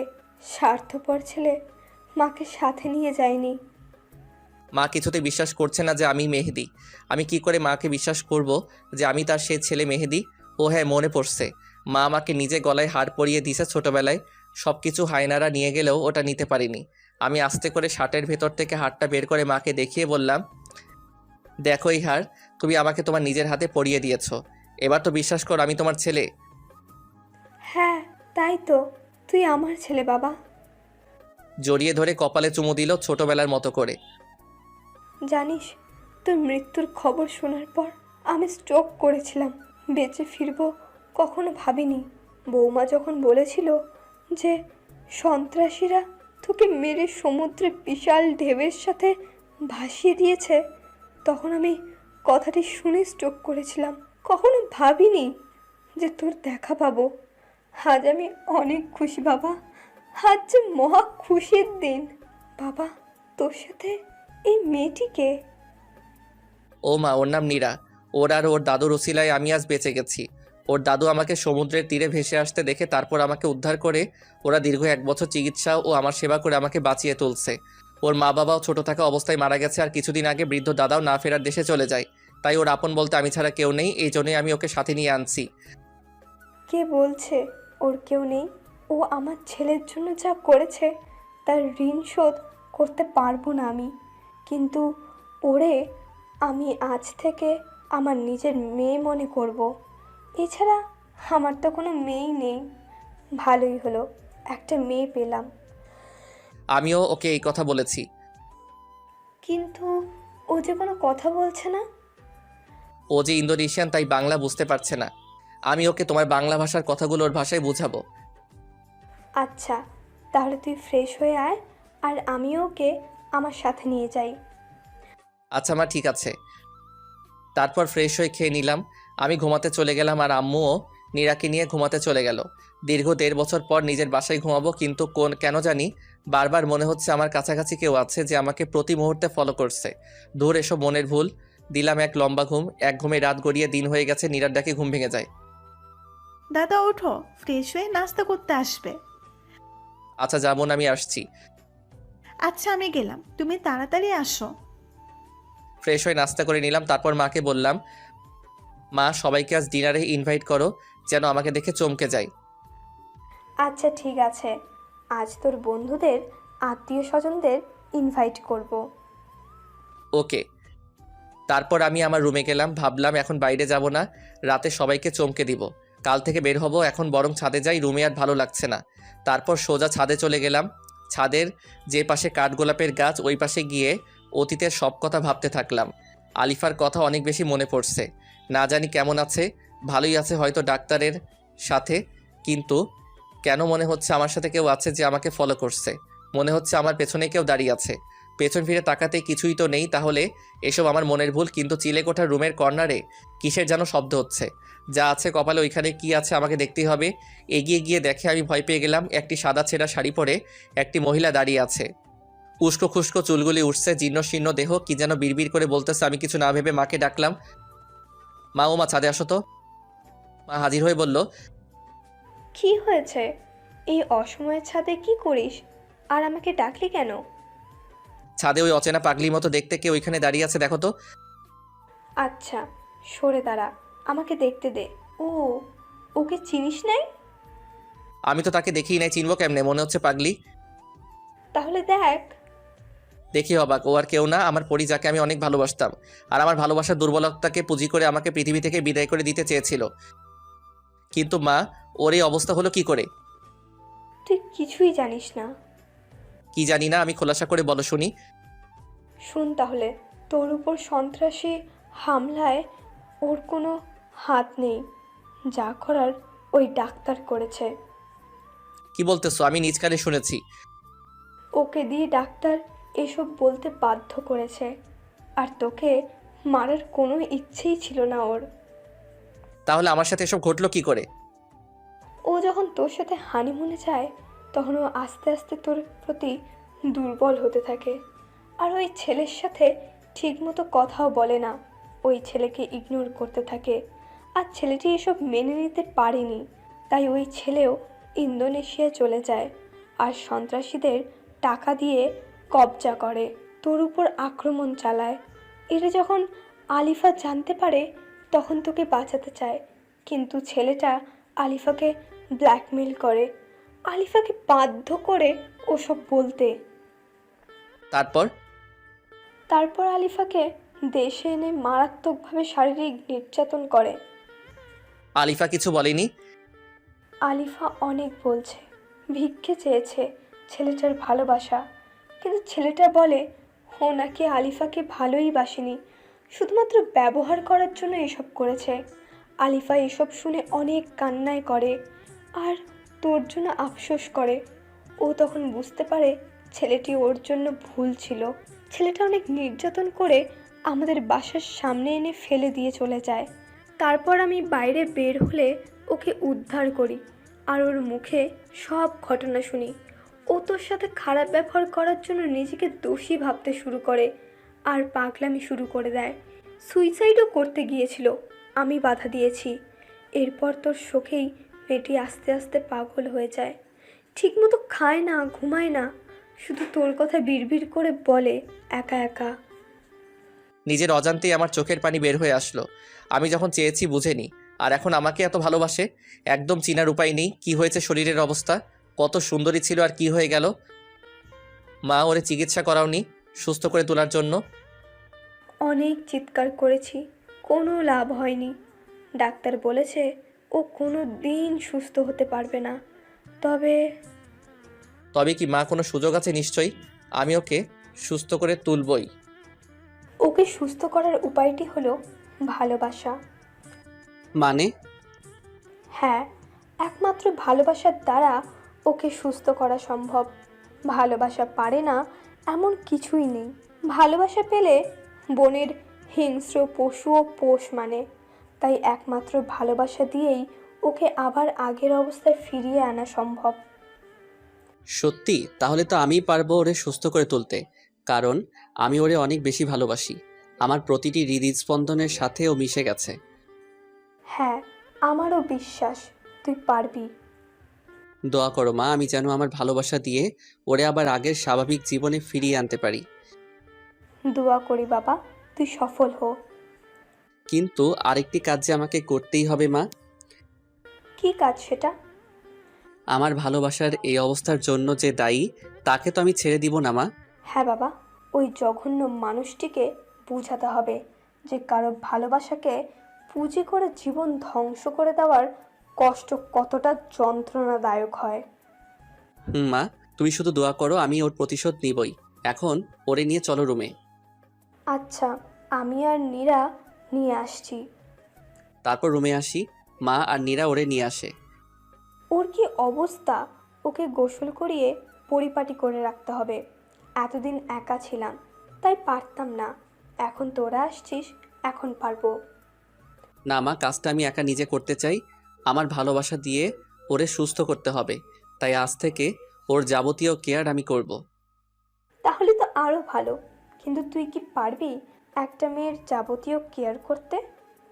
ভালোবাসার জোর থাকলে সব পারা যায়। আমি ওরে ভালোবাসি, ওর স্বামী আমি, তাই আমাকে যে পারতেই হবে। আচ্ছা বাবা, যা তুই ওকে নিয়ে। ওরে সাথে নিয়ে আসলাম রুমে, আমার সামনে বসিয়ে রেখে দৃষ্টি না ফেলে ওরে দেখেই গেলাম। ভালোবাসার মানুষকে কাছ থেকে দেখাটা অনেক বেশি আনন্দের। পাগলিটার কিছু মনে পড়ছে না, শুধু খিলখিল করে হাসছে, ড্যাব ড্যাব করে তাকিয়ে আছে। ওর চোখে মুখে অনেক আকুতি জমে আছে, অনেক কিছু বলতে চাইছে হয়তো, কিন্তু মানসিক ভারসাম্য না থাকায় পারছে না। ওরে বললাম, এই পরি চলো তোমাকে গোসল করিয়ে আনি। আমি গোসল করব না, আমি তো পড়ি তাই গোসল করব না। তুই কর গোসল আর যা সর, আমার কাছে আসবি না, আমাকে ধরবি না। ওরা না আমাকে অনেক অত্যাচার করেছে, অনেক ব্যথা। আমি গোসল করব না, তুই গোসল কর, তুই পাগল। ওর কথা শুনে নিজের অজান্তেই দু চোখের কোণ বেয়ে অঝরে জল ঝরতে থাকে। এত সুন্দরী পরিষ্কার পরিপাটি থাকা আমার পরীর আজ এই নির্মম অবস্থার জন্য দায়ী ওই ডাক্তার। আমি ছাড়বো, খোদার কসম। আমি ওকে বুঝিয়ে দিব মানুষের জীবন নিয়ে খেলা করা কতটা ভয়ঙ্কর হতে পারে। এই তুই কি জানোস, আমার না জুনিয়র পিচ্চি স্বামী ছিল, ওরা আমি শেষ হতে দেখেছি। তোর স্বামী তোরই সামনে বসে আর তুই আজ চিনছিস না? যাই হোক, ওরে জোর করে গোসল করাতে নিয়ে গেলাম, যদিও ও যেতে চায়নি। সুন্দর কেশগুলিও কেমন মৃতপ্রায় হয়ে গেছে যত্নের অভাবে। তারপর নিজ হাতে ওর ওই চুলে শ্যাম্পু করে দিলাম, চুলগুলো যেন আবার আগের হারানো সতেজতা ফিরে পেল। ভালো করে ওরে গোসল করিয়ে দিয়ে নিজ হাতে সেই প্রথম যেদিন নীল শাড়িতে দেখেছিলাম আর প্রেমে ডুবে গেছিলাম সেই শাড়িটাই পরিয়ে দিলাম। পাগলিটা একদম স্থির হয়ে দাঁড়িয়েছিল, ওর চোখের ভাষা বলছিল আমাকে আমি যেন নিজ হাতে ওকে শাড়ি পরিয়ে দেই। ভালোবাসার মানুষের কেয়ার করা ও যে অনেক বড় পাওয়া। আমার খুব ইচ্ছে ছিল ওর চুলে আমি শ্যাম্পু করে দিব, ওরে শাড়ি পরিয়ে দিব, কপালে টিপ পরিয়ে দিব। প্রতিটি ইচ্ছে এখন পূর্ণতা লাভ করেছে, কিন্তু এই পূর্ণতা ও উপভোগ করতে পারছে না। হাত ভরে মেহেদি এঁকে দিলাম। আজ আমি আমার ভালোবাসাতে ওকে রাঙিয়ে নিলাম। অপূর্ব অপরূপ সুন্দর লাগছে ওরে। ওর চুলের ঘ্রাণে আমি আজ মাতাল হয়ে যাচ্ছি। তারপর ওকে বিছানায় বসিয়ে দিয়ে আমি নিজেও ফ্রেশ হয়ে ওর শাড়ির সাথে ম্যাচিং করে নীল পাঞ্জাবি পরে আমার রুমে নিয়ে যাই। মাশাল্লাহ, বৌমাকে আজ সে প্রথম দিনের মতো লাগছে। কতদিন পর এইভাবে দেখছি। তুই পারবি বাবা, তোর ভালোবাসা দিয়েই সব কিছু জয় করতে পারবি। চল এখন লাঞ্চ করবি। নিজ হাতে তুলে ওরে খাইয়ে দিলাম। ও কেন যেন কোনো রকম বাধা দিচ্ছে না, ও হয়তো এই ভালোবাসা পেতে চেয়েছে। ওরে খাইয়ে আমিও খেয়ে আবার দুজন রুমে চলে আসি। এই তুই কি আমাকে বিয়ে করবি? তোরে আমার পছন্দ হয়েছে, তুই খুব ভালো। বিয়ে তো অনেক আগে করছি, তবে হ্যাঁ, ও সুস্থ হলে আবার বিয়ে করে নিব। তারপর ওরে বললাম, হ্যাঁ আমি তো তোমাকে বিয়ে করবই। তুই আমার জামাই হবি? আমার শরম করতেছি, তুই সর। পাগলিটা লজ্জা পেয়েছে, লজ্জা পেয়ে একদম লাল টুকটুকে হয়ে গেছে। লজ্জা পেলে যে ওরে আরও বেশি কিউট লাগে আজ বুঝতে পারলাম। দেখতে দেখতে বিকাল গড়িয়ে এলো। বিকালবেলায় ছাদে যেতে ওর ভালো লাগে, তাই আমি ওরে নিয়ে ছাদে যাই। এখানে কেন আসলি আমাকে নিয়ে? এখানে আমার এই বেলায় আসতে ভালো লাগে, কিন্তু আমার সাথে না কেউ আসতোই না। তুই আসলি আমাকে নিয়ে, আমার সাথে কি প্রেম করবি তুই? আজ থেকে প্রতিদিন এই সময় তোমাকে আমি ছাদে নিয়ে আসব, আর তোমার সাথে আমি প্রেম করব সুন্দরী। আচ্ছা তাহলে তুই এখন এইখান থেকে লাফ দে। আরে পাগলি, তাহলে যে আমি মরে যাব, তোমার সাথে প্রেম করব কেমনে? ও মরে যাবি লাফ দিলে? থাক তাইলে তুই আমার সাথে আমার হাত ধরে বসে থাক। তারপর ওর হাত ধরে বসে থেকে বিকাল শেষে সন্ধ্যায় সূর্যাস্ত দেখে আবার রুমে চলে এলাম। রুমে এসে ওরে নাস্তা করিয়ে বললাম, এখন তুমি একটু ঘুমাও। কেন, তুই কি এখন চলে যাবি আমাকে রেখে? আমাকে রেখে যাস নে, আমার সাথে থাক। তোর সাথে থাকলে আমার ভালো লাগে। আরে আমি যাব না, তোমাকে ছেড়ে আমি কোথাও যাব না। তুমি ঘুমাও, আমি একটু বেলকনিতে গিয়ে বন্ধুদের সাথে কথা বলবো। অনেকদিন হলো ওদের সাথে কথা বলিনি। আমি ঘুমাবো কেমনে? আমার ঘুম আসে না। তুই ঘুম পাড়িয়ে দিবি আমায়? বল, দিবি না? আমার পরীর কথা কি আমি ফেলতে পারি? তারপর ওরে ঘুম পাড়িয়ে কপালে একটা কিস দিয়ে বেলকনিতে যাব যখন ঠিক তখনই দেখি পাগলিটা আমার পাঞ্জাবির এক প্রান্ত ধরে ঘুমিয়ে আছে। এখন তো ছাড়াতে গেলেই ঘুম ভেঙে যাবে। বন্ধুদের সাথে কথা আজ বাসায় আসলেই বলবো নি, এখন বরং আমি ওর মাথার পাশে বসে থাকি। ঘুমন্ত চেহারা যে কতটা নিষ্পাপ আর সৌন্দর্যে মোড়ানো সেটা পরীকে এভাবে কাছ থেকে না দেখলে বুঝতেই পারতাম না। ওর কাজল কালো হরিণী চোখ, দীঘল কালো ঘন কেশ, ঠোঁটের নিচের তিল আর পরনে নীল শাড়ি আমাকে প্রতি মুহূর্তে নতুন করে ওর প্রেমে ডুবিয়ে দিচ্ছে। আমি যে সৌন্দর্যে মাতাল হয়ে যাচ্ছি কিছু না ভেবে ওর কোমল হাতটি আমার হাতে রেখে দিয়ে কপালে একটি ভালোবাসার প্রতীক এঁকে দিলাম। আর তখনই ওর ঘুমটা ভেঙে যায় আর আমাকে টান দিয়ে বুকে জড়িয়ে নেয়। ছাড়বো না এখন। দেখি কেমনে যাস তুই। আমার কপালে কি করলি বলে দেবো তুই পচা। এই ছাড়ো, আর সবাইকে বলবা কেন আমি তো তোমাকে ভালোবাসি তাই কিস করেছি। তুই পচা। আমি ঘুমিয়ে গেলে সুযোগ পেয়ে এসব করছিস। আমাকে না বলে আমি তোর আম্মুকে বলে দেবো। এই না পাগলি, নিজেদের মধ্যের ঘনিষ্ঠ মুহূর্তের কথা কাউকে বলতে নাই। কেন বলতে নাই? বললে কি তোকে তোর আম্মু মারবে? মনে মনে এই পাগলির সাথে মোটেও পাগলামি করা যাবে না, করলেই বিপদ। তার থেকে বরং ওর কথাতেই সাড়া দেই। হ্যাঁ, আম্মুকে বললে আমাকে অনেক মারবে। আর আমাকে আম্মু তোমার সাথে প্রেম করতে দিবে না, তোমার সাথে থাকতেও দিবে না। ঠিক, তাহলে বলবো না। এই তো ভালো মেয়ের মতো কথা। আমি ভালো আর তুই পচা। আচ্ছা আমি পচা, তুমি অনেক অনেক ভালো, খুশি হও এবার। আমি অনেক বেশি খুশি। তুই আমাকে একটা জিনিস দিবি? হ্যাঁ অবশ্যই দিব, বলো কি চাও। আমার একটা পুতুল কিনে দিবি? ওই পুতুল দিয়ে আমি খেলবো। হায় রে পাগলি, পুতুল নিয়ে খেলবে কয়েক বছর পর ওর বাচ্চা, আর এখনও বলয় ও নিজেই খেলবে। কি আর করার, সুস্থ হবার আগ পর্যন্ত পাগলামি সহ্য করতেই হবে। আচ্ছা কাল তোমাকে পুতুল কিনে দিব। তুই পচা না, খুব ভালো। তুমিও পাগলি। এদিকে আবার সবার আসার সময় হয়ে গেছে, আর মাকে বলছি আমার কথা গোপন রেখে আসতে বলতে, যাতে ওরা দেখে চমকে যায়। দাদা সবাই চলে আসছে, তুমি ভাবিকে নিয়ে নিচে চলে আসো। আচ্ছা তুই যা, আর কাউকে আমার কথা বলবি না, আমি তোর ভাবিকে নিয়ে আসছি। কোথায় যাবি আমাকে নিয়ে? নিচে ডাইনিং রুমে যাব। আচ্ছা আমার হাত ধরে নিয়ে যাবি? বউয়ের হাত ধরে যেভাবে নিয়ে যায় ওইভাবে? ওইভাবেই নিব।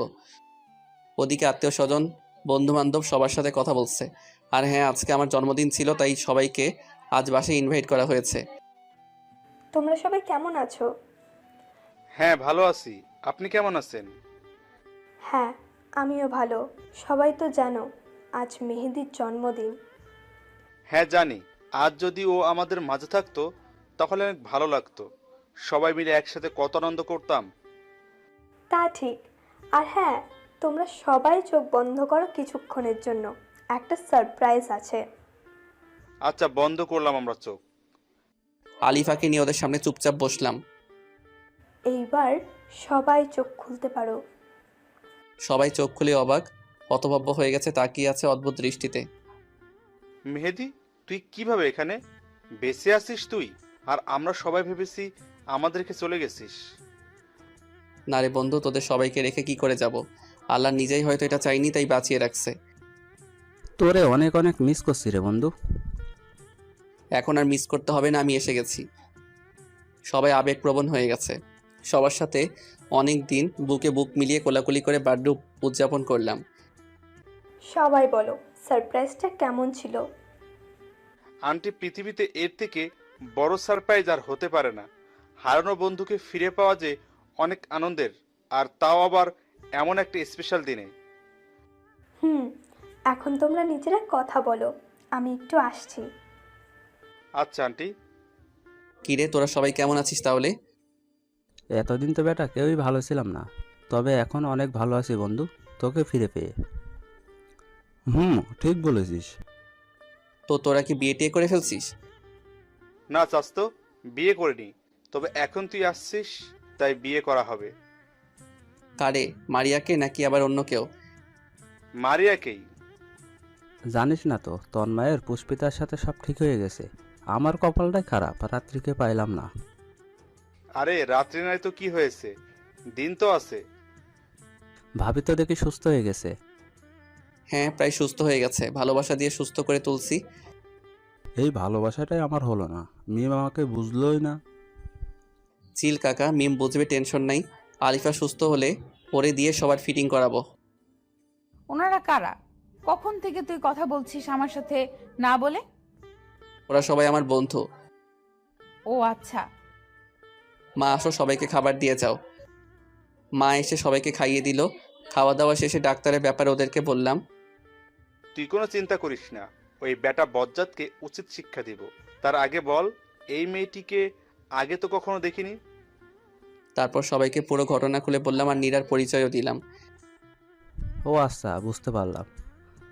তাহলে নীরাকে দিয়েই কাজ হবে, ডাক্তারকে উচিত শিক্ষা দেওয়া যাবে। না, ও পারবে না, এ দেশের ব্যাপারে ওর অভিজ্ঞতা নাই।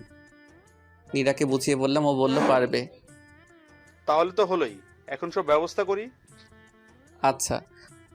তারপর সবাইকে বিদায় জানিয়ে আলিফাকে নিয়ে রুমে আসলাম। এখন কি করবি, ঘুমাবি নাকি? না, এখন তোমাকে ছাদে নিয়ে গিয়ে গান শোনাবো। সত্যি? তাহলে এক্ষুনি চল। ওকে। তারপর ওকে নিয়ে ছাদে আসি। ওর শিউলি ফুল খুব পছন্দ, তাই আজকে আমি ওকে শিউলি ফুলের মালা গেঁথে দিলাম আর বেলি ফুলের মালা কোপায় বেঁধে দিলাম। ও অনেক খুশি হয়েছে আজ। ওর এই হাসি মুখ দেখার জন্য আমি রোজ শিউলি ফুলের মালা আর বেলি ফুলের মালা নিজ হাতে গেঁথে ওর খোপায় বেঁধে দিব আর বেলকনিটা কাঠগোলাপে ভরিয়ে দিব। কাঠগোলাপের সাধার মায়ার মাঝেই আমার ভালোবাসা খুঁজে নিবে। তারপর ওকে নিয়ে এসে আমার বুকে ওর মাথা রেখে ঘুম পাড়িয়ে দিলাম। ওর ঘুমন্ত মিষ্টি মুখটা দেখে কপালে একটি চুমু দিয়ে আমিও ঘুমিয়ে গেলাম। পরদিন সকালে নীরার ডাকে ঘুম ভাঙে। দাদা আর কত ঘুমাবে? এবার উঠে ফ্রেশ হয়ে ভাবিকে নিয়ে নিচে আসো। পরীকে ডেকে তুলে দুজনে ফ্রেশ হয়ে নাস্তা করতে গেলাম। এদিকে নীরা এখন বাংলা শিখে গেছে, মোটামুটি সব কিছু বুঝে বলতে পারে। নীরা, আজ তাহলে তোর কী কাজ জানিস? হ্যাঁ দাদা, খুব ভালো করেই জানি। আর কাজটা যেন সঠিকভাবে সঠিক উপায়ে করতে পারি তার জন্য পরিকল্পনাও করে ফেলছি। বাহ, খুব ভালো কাজ। তাহলে আজ সকালে শুরু করে দে। আচ্ছা দাদা। নাস্তা শেষ করে আলিফা ও নীরাকে সাথে নিয়ে ঘুরতে বের হলাম। অনেকদিন পর বাসা থেকে বের হলাম, সেটাও আবার কিনা দীর্ঘদিন পর দেশে এসে। নীরাকে সব কিছু বুঝিয়ে দিয়ে ডাক্তারের ক্লিনিকে পাঠিয়ে দিয়ে আমরা দুজন ওখান থেকে চলে এলাম। সেদিকে ভেতরে আসতে পারি? হ্যাঁ আসুন, ধন্যবাদ। বসেন। আর আপনার কি সমস্যা বলেন। আমার তো সমস্যার শেষ নেই, অনেক রকম সমস্যা। সমস্যা নেই, বলেন সব। আমার রাতে ঘুম হয় না, বুকের পাপাসটা চিনচিনে করে ব্যথা করে। রোজ রাতে স্বপ্ন দেখে আমার এক ডাক্তারের সাথে ঘুরতে বের হয়েছি। এইগুলোই আমার সমস্যা। পেয়েছি, এই মেয়েকে পাঠানো খুব সহজ হবে। এই মেয়েই আমার পরবর্তী টার্গেট। একে দিয়েই নিজের একাত্মিত্ব দূর করে পরে ছুঁড়ে ফেলে দিব। আচ্ছা, আপনি টেনশন করবেন না, এই ঔষধগুলি নিয়মিত খাবেন। আর এই নেন আমার নাম্বার, ওষুধ খেয়ে ফলাফল জানাতে ভুলবেন না। আচ্ছা ঠিক আছে, আমি এখন আসি। আর হ্যাঁ, আপনি অনেক স্মার্ট। ইস, কপাল খুলে গেল, এ তো মেঘনা চাইতে বৃষ্টি। ওহ তাই, ধন্যবাদ, আপনিও অনেক রূপবতী। ধন্যবাদ, আসি এবার, আবার দেখা হবে। আসুন। ইস, কাজ হয়েছে, আবার দেখা হবে। আরও কত কি হবে। আলিফাকে নিয়ে সবুজ প্রকৃতিতে উপভোগ করে বাসায় ফিরলাম। দাদা, কাজ তো হয়ে গেছে, বেটা পচাত নাম্বারও দিয়েছে। এবার শুধু ফোনটা দিব আর কাজটা হয়ে যাবে। দোয়া রইল বোন, তুই পারবি। তারপর লাঞ্চ করে দুপুরে লম্বা ঘুম শেষ করে বিকালে ছাদে গেলাম পরীকে নিয়ে। আজ বিকেলটা অনেক সুন্দর, দক্ষিণা মৃদু বাতাস, আকাশে রঙিন ঘুড়ির মেলা, সত্যি অনেক ভালো লাগছে।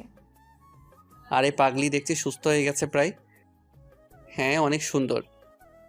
তারপর দুজনে মিলে গল্প করে সন্ধ্যা শেষ করে রুমে ফিরে আসি। কিছুক্ষণ পর মা খেতে ডাকে। তারপর দুজনে খেয়ে এসে বেলকনিতে এসে চায়ের কাপে চুমুক দিচ্ছি। আর ওইদিকে এখন ফোন দেই বেটা পচাতকে। ফোন ধর তাড়াতাড়ি। কে আপনি? এত তাড়াতাড়ি ভুলে গেলেন কে আমি? আহা, আপনি আপনার পরিচয় না দিলে কি করে বুঝবো আপনি কে? আর এখানে ভুলে যাওয়ার কথা আসছে কেন? আমি আপনার পেশেন্ট নীরা। ফোন দিতে বলে এখন নিজেই ভুলে গেছেন? আরে না, আমি তো আপনার ফোনের জন্যই অপেক্ষা করছিলাম। সত্যি আমার ফোনের জন্য অপেক্ষা করছিলেন? হ্যাঁ সত্যিই। কেন, আপনার ফোনের জন্য অপেক্ষা করতে পাই না নাকি আমি? না মানে আমার ফোনের জন্য তো কেউ অপেক্ষা করেনি কখনো, তাই বললাম। কেউ করেনি তো কি হয়েছে, আজ থেকে না হয় রোজ আমি অপেক্ষায় থাকবো। এভাবে বলবেন না, প্রেমে পড়ে যাব। সমস্যা নেই তো। আপনার স্ত্রী কষ্ট পাবে। দূর, কি যে বলেন, আজ পর্যন্ত প্রেম করতেই পারলাম না, আর স্ত্রী তো অনেক দূরের কথা। তাহলে তো ভালো, ডাক্তারের প্রেমে পড়ে গেলেও সমস্যা নেই। সত্যি আমার অনেক ভালো লেগেছে, একদিনেই এত প্রেম। ও কেন, একদিনে প্রেম হতে পারে না? বিশ্বাস করতে না পারলে ভাই।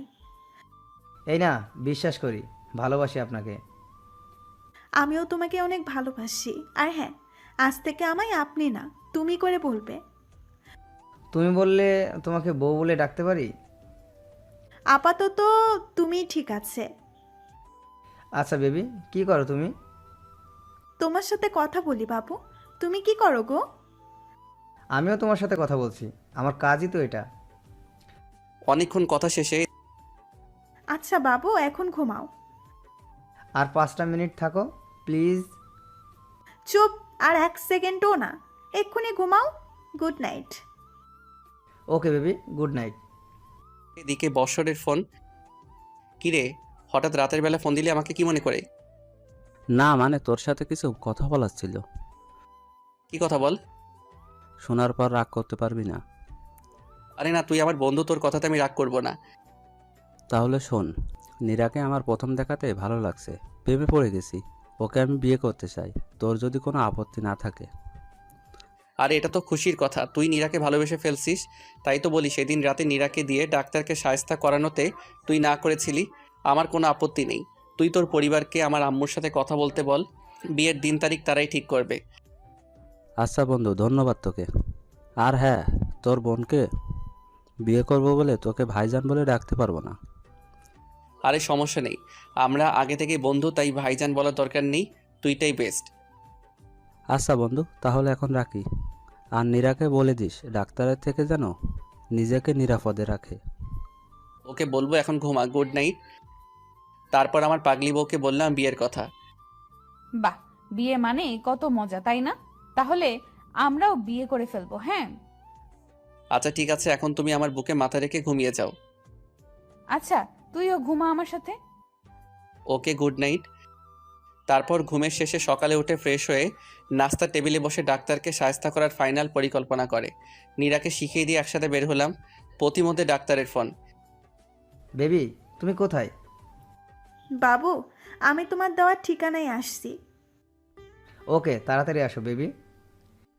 এদিকে সজীবকে পুলিশ নিয়ে সময় মতো যে রেস্টুরেন্টে দেখা করতে চেয়েছে ডাক্তার আর অনৈতিক কাজ করার জন্য প্রস্তাব দিছে, সেখানে হাজির হতে বলি। নীরাকে ভিতরে পাঠিয়ে দিয়ে আমিও আলিফা পাশে অবস্থান করি। বেবি আসছো? বাবু, আসলাম। তাহলে চলো শুরু করা যাক। নীরা কথাটি শুনে ঠাস করে ডাক্তারকে থাপ্পড় লাগিয়ে দেয়। তুই কি ভাবছিস আমাকে লম্পট চরিত্রহীন? তোকে আজ মেরেই ফেলবো। কি বলছো বেবি এসব? আসো শুরু করি। আমি সামনে গিয়ে বললাম, কি শুরু করবি রে বাইঞ্চোদ? তুই কিভাবে বেঁচে আছিস? তোর তো বাঁচার কথা না? তোকে শায়েস্তা দেওয়ার জন্য আল্লাহ আমাকে বাঁচিয়ে রাখছে। কথাটি শোনার পর ডাক্তার পকেট থেকে একটি ছুরি বের করে নীরার গলাতে ধরে বলে, একদম কোনো সমস্যার সৃষ্টি করতে পারবি না, নয়তো এই মেয়েকে শেষ করে দিব। সাথে সাথে পুলিশ ওকে চারপাশ থেকে ধরে ফেলে হাতে হাত করে লাগিয়ে দেয়। কারণ আমরা আগে থেকে পুলিশ আর রেস্টুরেন্টের লোকজন নিয়ে আড়ালে লুকিয়ে এসব লক্ষ্য করছিলাম। বিষয়টা আলিফা বুঝতে পেরে কেমন যেন সব কিছু আগের মতো ঠিক করে নিয়ে বলে, ওই কুত্তার বাচ্চাকে মেরে ফেলবো আমি। ওর জন্য আমার জীবন থেকে সুন্দর মুহূর্তগুলো হারিয়ে গেছে। ও আমার ক্ষতি করেছে, ওকে আমি আজ খুন করে ফেলবো। এ কি, আলিফা দেখি পুরো সুস্থ হয়ে গেছে। না আপু, আপনার কিচ্ছু করতে হবে না, ওর উপযুক্ত শাস্তিও পেয়ে যাবে, আইনের হাত থেকে রক্ষা পাবে না। আমরা ওকে নিয়ে গেলাম। বলি তুমি সুস্থ হয়ে গেছো? হ্যাঁ, আমি এখন সুস্থ। তুমি আমাকে ক্ষমা করে দাও মেহেদি। আমি তোমার ভালোবাসা বুঝতে পারিনি। তোমাকে অনেক বেশি কষ্ট দিয়েছি, অনেক অপমান করেছি। এর কোনো ক্ষমা হয় না। তবুও আমি আজ তোমার কাছে ক্ষমা চাইছি। তোর পাগলি, তুমি হলে আমার বউ, তাই আমি সব ভুলে গিয়েছি, কিছু মনে রাখিনি। না গো, তবু আমি অপরাধী। তুমি বলো, আমাকে ক্ষমা করে দিয়েছো? আচ্ছা পাগলি, আচ্ছা, আমি তোমাকে ক্ষমা করে দিয়েছি। ধন্যবাদ। আর আজ আমি তোমাকে একটা কথা বলতে চাই, যে কথাটি 1.5 বছর আগে বাড়িতে পিঙ্ক বিচে বলার জন্য আমি একটু আলাদা হয়েছিলাম। কখনো ভাবিনি যে তার জন্য এভাবে 1.5 বছরের জন্য আলাদা হয়ে যাব। ওইসব অতীতের কথা বাদ দিয়ে কি বলতে চাও বলে ফেলো, আমার আর কৌতূহলে শেষ হচ্ছে না। আমি তোমাকে ভালোবাসি। থাকবে তো শেষ নিঃশ্বাস পর্যন্ত আমার সাথে? বিপদে আপদে সবসময় পাশে থাকবে? আমিও তোমাকে অনেক অনেক বেশি ভালোবাসি পরি। আর হ্যাঁ, আমি তোমার হাসি মুখের জন্য সব করতে পারবো। তাহলে করছো না কেন? কি করছি না? গাধা, জড়িয়ে ধরো আমাকে। বলার সাথে সাথে শক্ত করে ওকে জড়িয়ে ধরলাম। প্রায় 2 বছর বিবাহিত জীবনেই প্রথম ওকে জড়িয়ে ধরেছি। ভালোবাসার মানুষের প্রথম স্পর্শ যা কখনো ভোলা যায় না। এটা এক অন্যরকম ভালো লাগা। ওর মাথা একদম আমার বুকে মিশে গেছে। আমার হৃদস্পন্দন গুলি খুব কাছ থেকে অনুভব করেছি পরি। কপালে একটি কিসও করে দিলাম, কিন্তু পাগলিটা করতে পারছে না, কেননা ও আমার পিচ্চি বউ। ওই কুত্তা, নিচু হবি নাকি হাঁটুতে মারতে হবে জায়গা মতো? তাহলে তখন এমনিতেই নিচু হয়ে যাবি। এই কি বলো, হাঁটু মারলে তোমারই লোকসান। যাই হোক, আমি মাথা নিচু করছি, তারপর আর কি, ও আমার কপালে একটা দিয়ে দিল। আচ্ছা, এই মেয়েটি কে? তারপর ওকে সব বললাম বুঝিয়ে। তাহলে তো ভালোই, ননদও পেয়ে গেলাম। হ্যাঁ, আর আমিও তোমার মতো একটা সুন্দরী ভাবি পেলাম। আচ্ছা হয়েছে, এখানে আর সময় নষ্ট না করে শপিংয়ে যাওয়া যাক, বিয়ের প্রস্তুতি নিতে হবে যে। হ্যাঁ চলো। ওমা, ননদ দেখি লজ্জায় লাল হয়ে গেছে। লজ্জা নারীর ভূষণ। হ্যাঁ জানি গো ননদিনী। চুপ করো, এখন শপিং মলে চলে আসছি। তারপর বিয়ের যাবতীয় কেনাকাটা করলাম। এই পাঞ্জাবিটা পরে দেখো তো। ওর পছন্দ মতো আমি একটি পাঞ্জাবি নিয়ে নিলাম, আর আমার পছন্দ মতো শাড়ি নিল। কেনাকাটা শেষ করে সোজা বাসায় চলে আসলাম, ফ্রেশ হয়ে খেয়ে রুমে আসলাম। এই শোনো, কাল তো নীরার বিয়ে, সবাইকে দাওয়াত দিয়েছো ঠিক মতো? সবাইকে দাওয়াত দেওয়া হয়ে গেছে গো গিন্নি, আপনার ভাবতে হবে না। Good boy. গুড বয় নাকি গুড স্বামী? সরি গো, আমার ভালো স্বামী। হয়েছে, এখন ঘুমাও, কাল তাড়াতাড়ি উঠতে হবে, অনেক কাজ আছে বিয়ের। আচ্ছা, আমাকে বুকে নিয়ে ঘুম পাড়িয়ে দাও। ওকে। তারপর ঘুম পাড়িয়ে দিয়ে আমিও ঘুম। সকালে আমি সবাইকে নিয়ে কাজে লেগে পড়েছি, আর মনে মনে ভাবছি ইচ্ছা ছিল বন্ধুর বিয়ে তোর সাথে কোণের বাড়িতে যাব, কত মজা করব, কিন্তু তার হলো কোথায়। নিজের বোনের সাথে বিয়ে দিচ্ছি বন্ধুর। সজীবের ফোন। কিরে, সবকিছু কমপ্লিট? কমপ্লিট। খুব আনন্দ তাই না? তোরা ওর সাথে আসতেছিস আর আমি বরযাত্রী হতে পারলাম না। আচ্ছা, বরযাত্রী হবার যখন এতই শখ, তখন তুই বিয়েবাড়ির গেটের একটু সামনে এসে আমাদের সাথে বরযাত্রী হয়ে গেট দিয়ে প্রবেশ করিস। আচ্ছা, এটা ভালো বুদ্ধি। তারপর কথা মতো ওদের সাথে বরযাত্রী হয়ে আমিও আসলাম। সবাই তো পুরাই অবাক।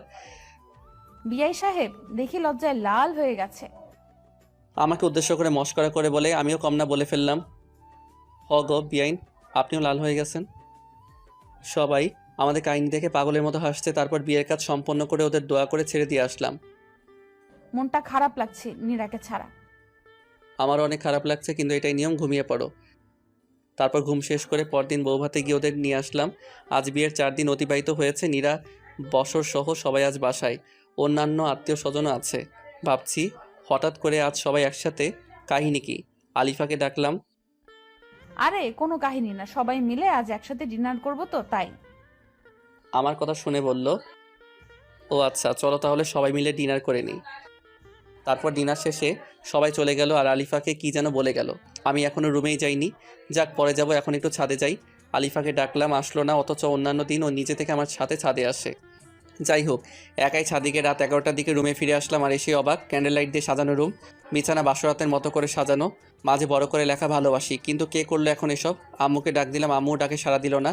হুট করে পেছন থেকে ধাক্কা দিয়ে আমাকে দেয়ালের সাথে মিশিয়ে দিল কে যেন, স্পষ্ট বুঝতে পারছি না কে। আস্তে আস্তে কারো আমার দিকে এগিয়ে আসার শব্দ পেলাম। এসব কি হতে যাচ্ছে আমার সাথে? পুরো বাড়ি চুপচাপ, মাও নাই, পরীকেও দেখছি না। একটি অবয়ব একদম সামনে এসে দাঁড়ালো, তার ঘন নিঃশ্বাস আমার মুখে পড়ছে। আমি সাহস করে বললাম, কে আপনি? সাথে সাথে জড়িয়ে ধরে কিস করে বলল, আমি তোমার বউ আলিফা। তার মানে এত সব কিছু তোমার কাজ, আর এই জন্য সবাইকে ইনভাইট করছিলা? আমাদের তো বাসর হয় নাই, তাই আজ সবকিছু করছি। আজ আমাদের বাসর হবে। আচ্ছা দুষ্টু বউ। সাথে সাথে ওকে জড়িয়ে ধরে কিস করতে লাগলাম। ওর ভারী নিঃশ্বাস আমার মুখে পড়ছে, আর আমার ভারী নিঃশ্বাস ওর মুখে পড়ছে। আজ তোমাকে আমি আমার ভালোবাসাই রাঙাতে চাই। সাথে সাথে ওকে কোলে নিয়ে সোজা বিছানায় শুইয়ে দিলাম। এতদিনের সকল জমানো ভালোবাসা আজ একসাথে পেতে চাই আমি। সব পাবে, আজ শুধু তুমি আর আমি। এই কথা বলে ওর কপালে কিস দিলাম, তারপর আর বলা যাবে না, দুজন দুজনের ভালোবাসায় ডুবে গেলাম। এখন আপনারা সবাই আসতে পারেন।